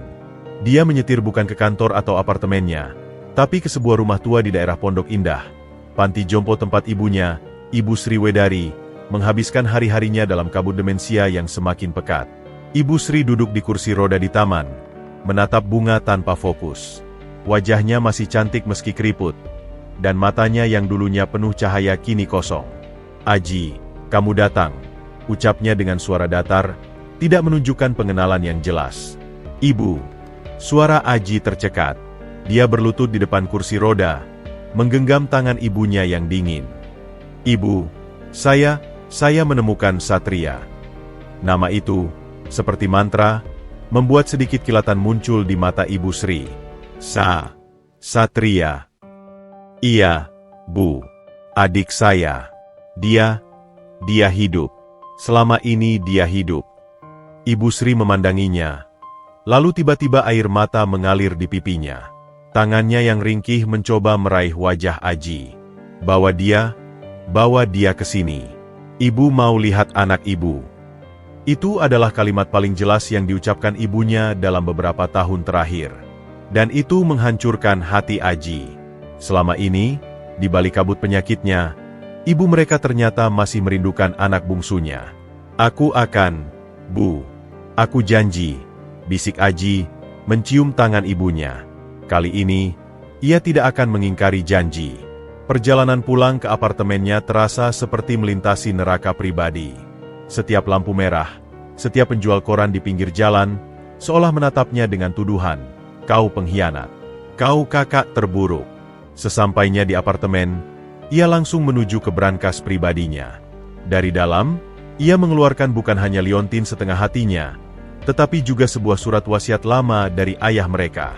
Surat yang menyebutkan pembagian saham yang setara antara Aji dan Satria untuk perusahaan keluarga, yang baru bisa dicairkan saat Satria dewasa. Selama ini, karena Satria dinyatakan meninggal, saham itu secara hukum beralih ke Aji. Itulah fondasi awal kekayaannya. Dia telah menikmati kekayaan yang seharusnya dibagi dengan adiknya. Dan adiknya itu ternyata hidup dalam kemiskinan, mengamen untuk makan. Rasa mual menyerangnya. Ia berlari ke kamar mandi dan muntah. Malam itu adalah malam terpanjang dalam hidup Aji.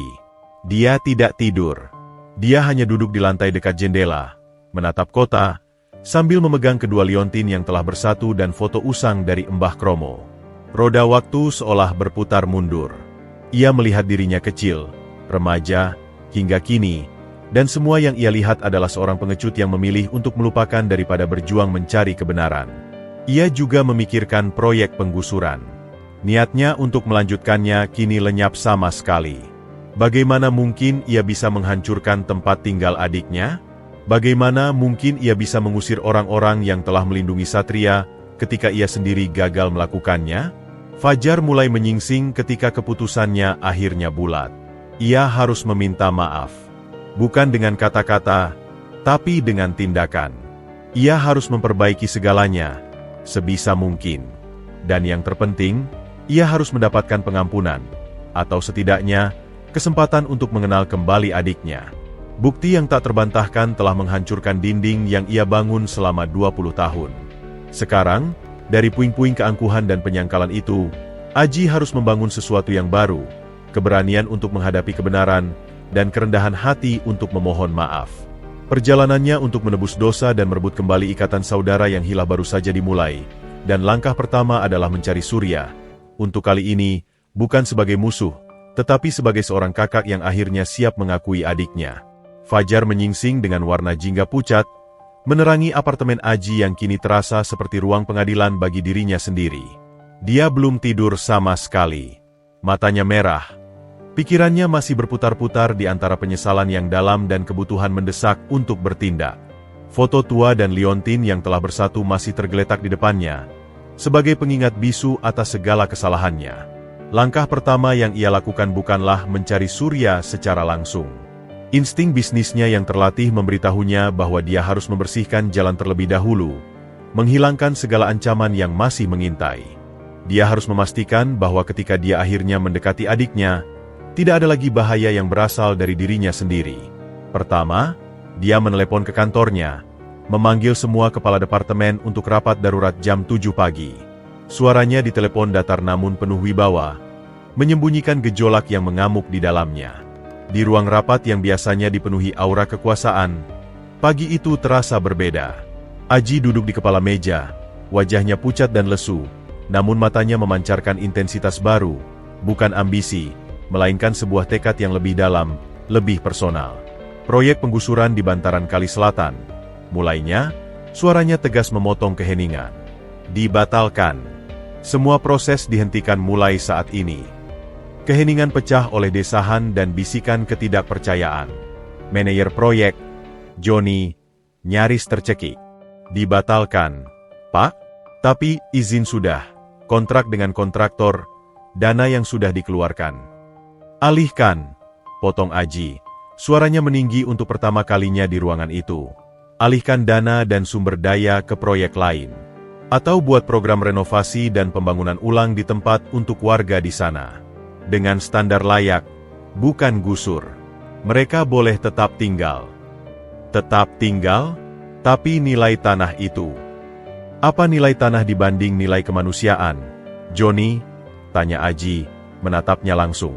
Tatapannya membuat Johnny terdiam. Seluruh ruangan tertegun. Ini bukan bos yang mereka kenal. Siapkan proposal untuk pembangunan rumah susun sederhana yang layak di lahan itu, dengan melibatkan warga sebagai pemilik. Kita akan temukan cara. Kedua, dia memanggil kepala divisi hukum. Tarik semua gugatan dan ancaman hukum terhadap warga permukiman itu. Semua. Dan siapkan dokumen untuk menyerahkan hak pengelolaan sebagian aset perusahaan.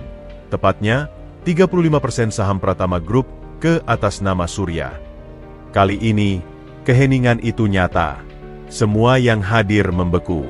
35% saham, itu adalah kekayaan yang tak terbayangkan. Ini keputusan yang sangat besar, Pak Aji. Atas dasar apa? Tanya kepala hukum, wajahnya pucat. Atas dasar keadilan, jawab Aji sederhana. Dan itu final. Kerjakan. Rapat berakhir dengan gempar. Para eksekutif keluar dengan wajah bingung dan cemas, membicarakan perubahan drastis bos mereka. Aji tidak peduli. Reputasi bisnisnya, image-nya sebagai pengusaha tajam, semuanya kini tidak ada artinya. Langkah selanjutnya lebih personal. Dia menyetir sendiri ke Palmerah, bertekad menemui Bli Bagus. Setelah bertanya-tanya, dia akhirnya menemukan bengkel yang sudah tutup. Tetapi seorang tetangga memberitahu bahwa Bli Bagus sebenarnya bersembunyi di rumah saudaranya di daerah Depok karena ketakutan. Aji mengejarnya. Di sebuah rumah sederhana di Depok, Bli Bagus hampir pingsan melihat mantan majikan mudanya berdiri di depan pintu. "Bli," kata Aji, suaranya rendah dan, untuk pertama kalinya, tidak angkuh. "Saya datang untuk meminta maaf. Dan untuk berterima kasih karena telah menjaga rahasia itu selama ini, meskipun saya tidak pantas." Bli Bagus masih ketakutan, membiarkannya masuk. Aji duduk di kursi plastik sederhana, sejajar dengan mantan sopirnya, sebuah tindakan yang tak pernah terbayangkan sebelumnya. "Saya tahu Anda takut, tapi Anda tidak perlu takut lagi. Saya tidak akan menyakiti Anda. Justru, saya ingin membalas jasa Anda." Aji mengeluarkan sebuah amplop. "Ini untuk Anda. Bukan untuk membungkam, tapi sebagai rasa terima kasih karena telah memberitahu Surya Satria tentang liontin itu. Anda membantunya menemukan jejaknya." Bli Bagus membuka amplop itu, matanya melotak melihat isinya, sejumlah uang yang bisa mengubah hidup keluarganya, dan surat perjanjian bahwa anaknya akan mendapat beasiswa penuh hingga kuliah. "Dan saya butuh bantuan Anda, Bli," lanjut Aji. "Saya ingin Anda bicara sekarang kepada saya. Ceritakan semua yang Anda lihat malam itu.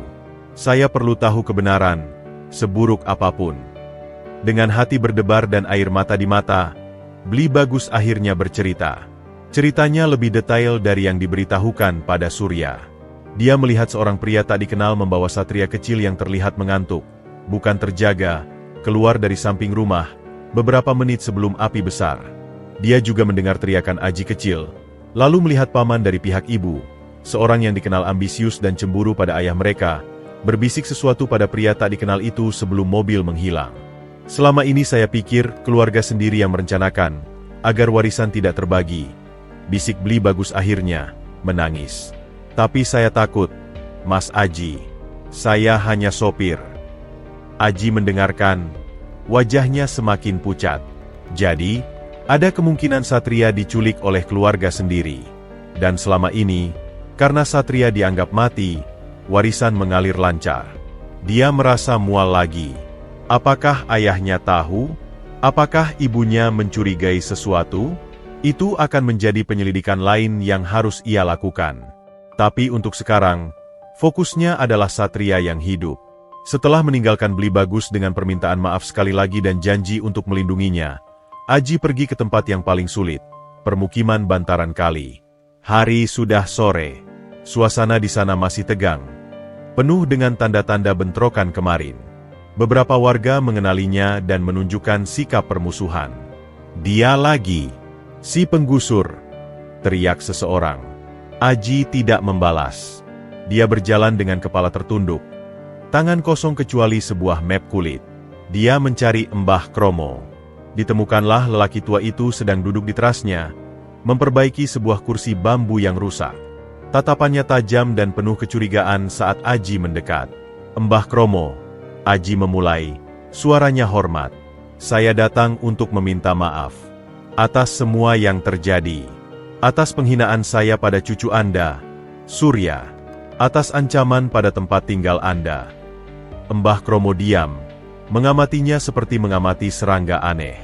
"Saya juga datang untuk mengembalikan ini." Aji mengeluarkan foto tua yang terbang kemarin. "Terima kasih telah menyimpan kenangan keluarga saya." Mbah Kromo mengambil foto itu, matanya berkaca-kaca. "Dia, Surya, itu cucu Mbah sekarang. Mbah yang jaga saat dia tidak punya siapa-siapa. Saya tahu, dan saya akan selamanya berhutang budi pada Mbah," kata Aji, suaranya tulus. Saya mau bertemu Surya. Tapi saya tahu dia mungkin tidak mau melihat saya. Bisakah Mbah menyampaikan pesan? Katakan padanya bahwa kakaknya datang. Dan kakaknya menyesal. Lebih dari apapun di dunia ini." Mbah Kromo memandanginya lama. "Penyesalanmu, nak, Mbah lihat di matamu. Tapi luka di hati Surya itu dalam. Dia bukan hanya terluka sebagai pengamen yang dihina. Dia terluka sebagai seorang anak yang ditolak oleh keluarganya sendiri. 2 kali. Pukulan itu tepat di ulu hati Aji. Ia mengangguk, tak sanggup bicara. Surya sedang tidak di sini. Dia pergi ke taman kota, tempat dia biasa mengamen. Mungkin mencari ketenangan. Jika kau mau temui dia di sana. Tapi bawalah hatimu, bukan dompetmu." Aji mengangguk pelan. "Terima kasih, Mbah." Dia berbalik untuk pergi, lalu berhenti. "Proyek penggusuran sudah saya batalkan. Besok, tim dari perusahaan saya akan datang dengan proposal baru. Untuk membangun, bukan menggusur. Mohon beri mereka kesempatan." Mbah Kromo hanya mengangguk. Masih belum sepenuhnya percaya. Perjalanan Aji ke taman kota itu seperti perjalanan seorang pesakitan menuju tempat hukuman. Setiap langkahnya berat, dihantui oleh bayangan tatapan penuh luka Surya. Dia siap untuk ditolak, dimarahi, bahkan diludahi. Itu pantas untuknya. Yang ia harap hanyalah sebuah kesempatan, secercah cahaya maaf dari mata adiknya yang selama ini ia cari namun ia tolak saat akhirnya menemukannya. Penebusan dosanya telah dimulai dengan tindakan nyata. Sekarang, ia harus menghadapi konsekuensi terberat, melihat langsung luka yang ia torehkan di hati saudara kandungnya sendiri, dan berharap luka itu masih bisa disembuhkan. Taman kota itu sunyi di kala senja. Mentari jingga yang rendah mewarnai pepohonan dan jalan setapak dengan nada nostalgia. Di bangku yang sama tempat seminggu lalu ia dihina, Surya kini duduk sendiri. Seruling bambunya tergeletak di sampingnya, tak tersentuh. Bahunya yang terluka dibalut perban sederhana, dan luka di hatinya jauh lebih dalam dari yang bisa dibalut. Matanya menatap kolam air mancur di depan, tapi pikirannya melayang jauh. Ia masih merasakan gemuruh mesin, teriakan massa, dan sakit di bahunya. Tapi yang paling sakit adalah ingatan akan tatapan Aji di tengah kekacauan. Tatapan yang tiba-tiba berubah dari amarah menjadi sesuatu yang lain. Syok, pengakuan, dan duka? Mungkinkah? Sejak kemarin, Mbah Kromo sudah menyampaikan pesan Aji. Dia minta maaf. "Nak, dia bilang dia kakakmu." Kata-kata itu seperti api yang membakar sekaligus membekukan jiwanya. Ia ingin percaya, tapi ketakutan akan penolakan kedua masih membayangi. Tiba-tiba, ia merasakan kehadiran seseorang. Perlahan, ia menoleh. Di sana, sekitar 10 langkah darinya, berdiri Aji Pratama. Tapi ini bukan Aji yang ia kenal. Jas mahal itu hilang, diganti kemeja putih sederhana dan celana chino yang biasa saja. Rambutnya berantakan, wajahnya pucat dan lelah, garis-garis penderitaan terukir jelas di sekitar matanya yang merah. Di tangannya, ia membawa sebuah kotak kayu kecil. Dia tampak seperti orang yang hancur. Dan yang paling mencolok, kerendahan hati yang tulus menggantikan kesombongan. Mereka saling memandang dalam keheningan yang panjang. Suara kicau burung dan gemericik air mancur mengisi ruang di antara mereka. Aji tidak langsung mendekat. Ia berdiri di sana, seperti menunggu izin. Akhirnya, dengan langkah perlahan dan tak pasti, ia maju. Saat jarak mereka tinggal 3 langkah, ia berhenti. Matanya tak lepas dari wajah Surya, memandangi setiap detail dengan rasa sakit dan kagum yang luar biasa. "Surya," ucapnya, suaranya serak, hampir tak terdengar. Lalu, lebih pelan lagi, "Satria." Nama itu, diucapkan dengan penuh rasa dan penyesalan, menusuk langsung ke jantung Surya. Air matanya, yang selama ini ia tahan, akhirnya membasahi pipinya. Aji melihat air mata itu, dan wajahnya seperti remuk. Tanpa kata, ia perlahan berlutut di atas hamparan rumput di depan bangku Surya.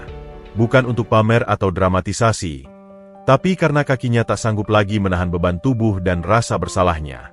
Ia menempatkan kotak kayu itu di atas bangku, di samping Surya.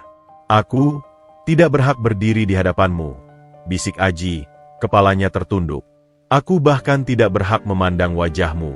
Tapi, aku harus datang."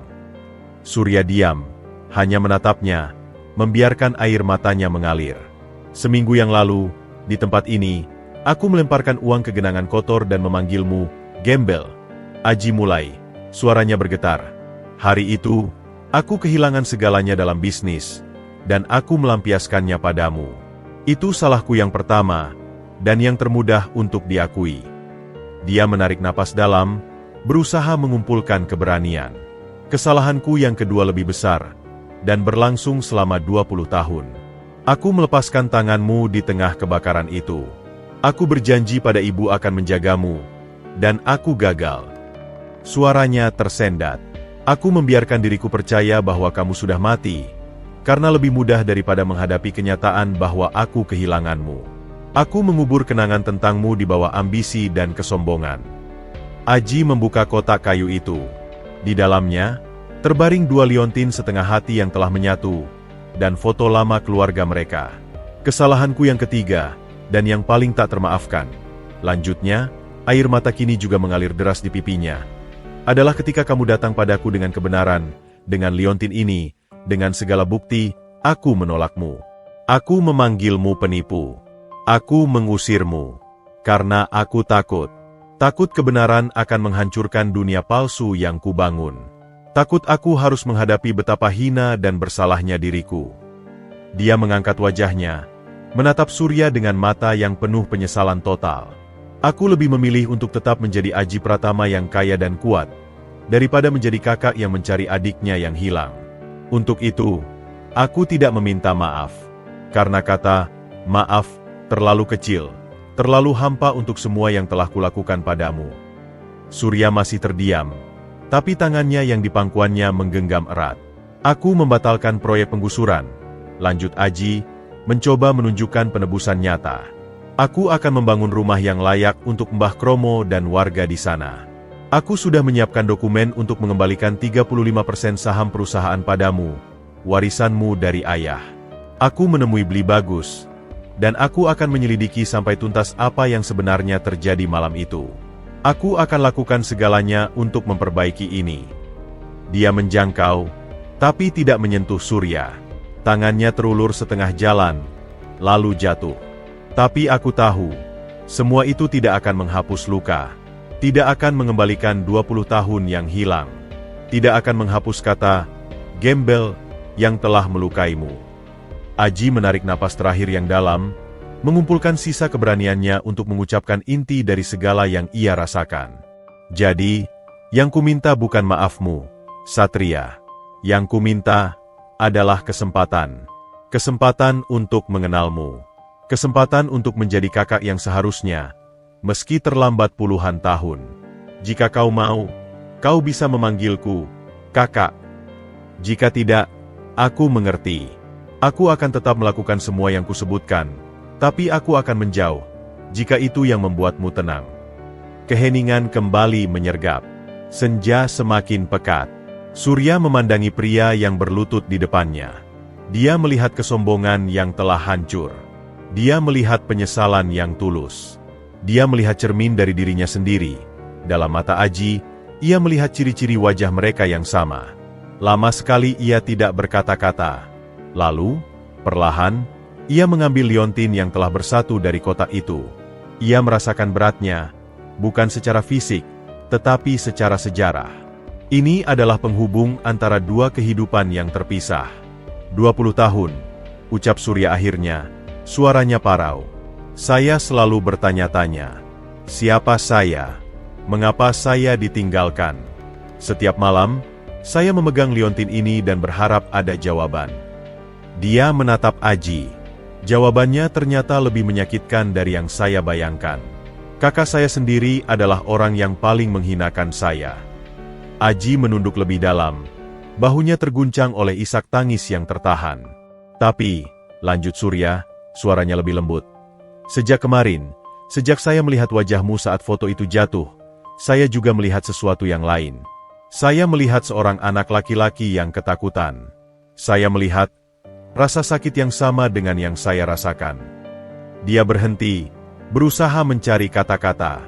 Mbah Kromo bilang, dendam hanya akan menggerogoti hati yang menyimpannya. Saya lelah menyimpan sakit hati. Saya lelah bertanya-tanya. Surya berdiri. Dengan liontin yang masih tergenggam, ia melangkah mendekati Aji yang masih berlutut. Ia meraih tangan Aji.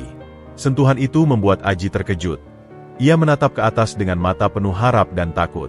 Saya tidak bisa memaafkan segalanya sekarang, kata Surya, jujur.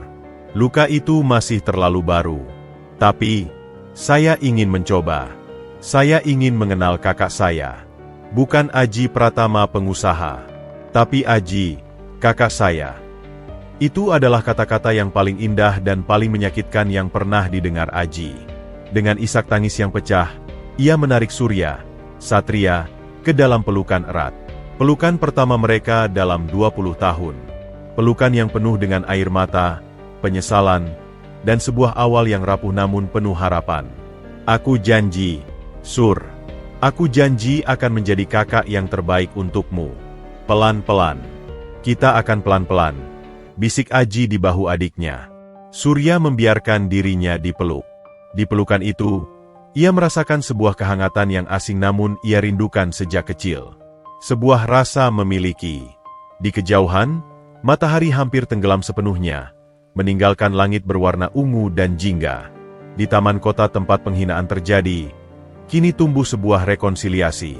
Mereka duduk kembali di bangku, berdampingan. Aji bercerita tentang kenangan-kenangan kecil Satria yang lucu. Surya bercerita tentang hidupnya di panti dan sebagai pengamen. Percakapan mereka terputus-putus oleh air mata dan tawa kecil. Dunia di luar seolah berhenti. Akhirnya, Surya mengambil serulingnya. Kakak, ucapnya, kata itu masih terasa asing di lidahnya, tapi juga terasa benar. Maukah kau mendengarkan lagu? Lagu yang selalu saya mainkan saat rindu pada keluarga yang tak saya kenal. Aji mengangguk. Matanya berkaca-kaca. Surya menempatkan seruling di bibirnya. Kali ini, melodi yang keluar bukanlah kesedihan murni.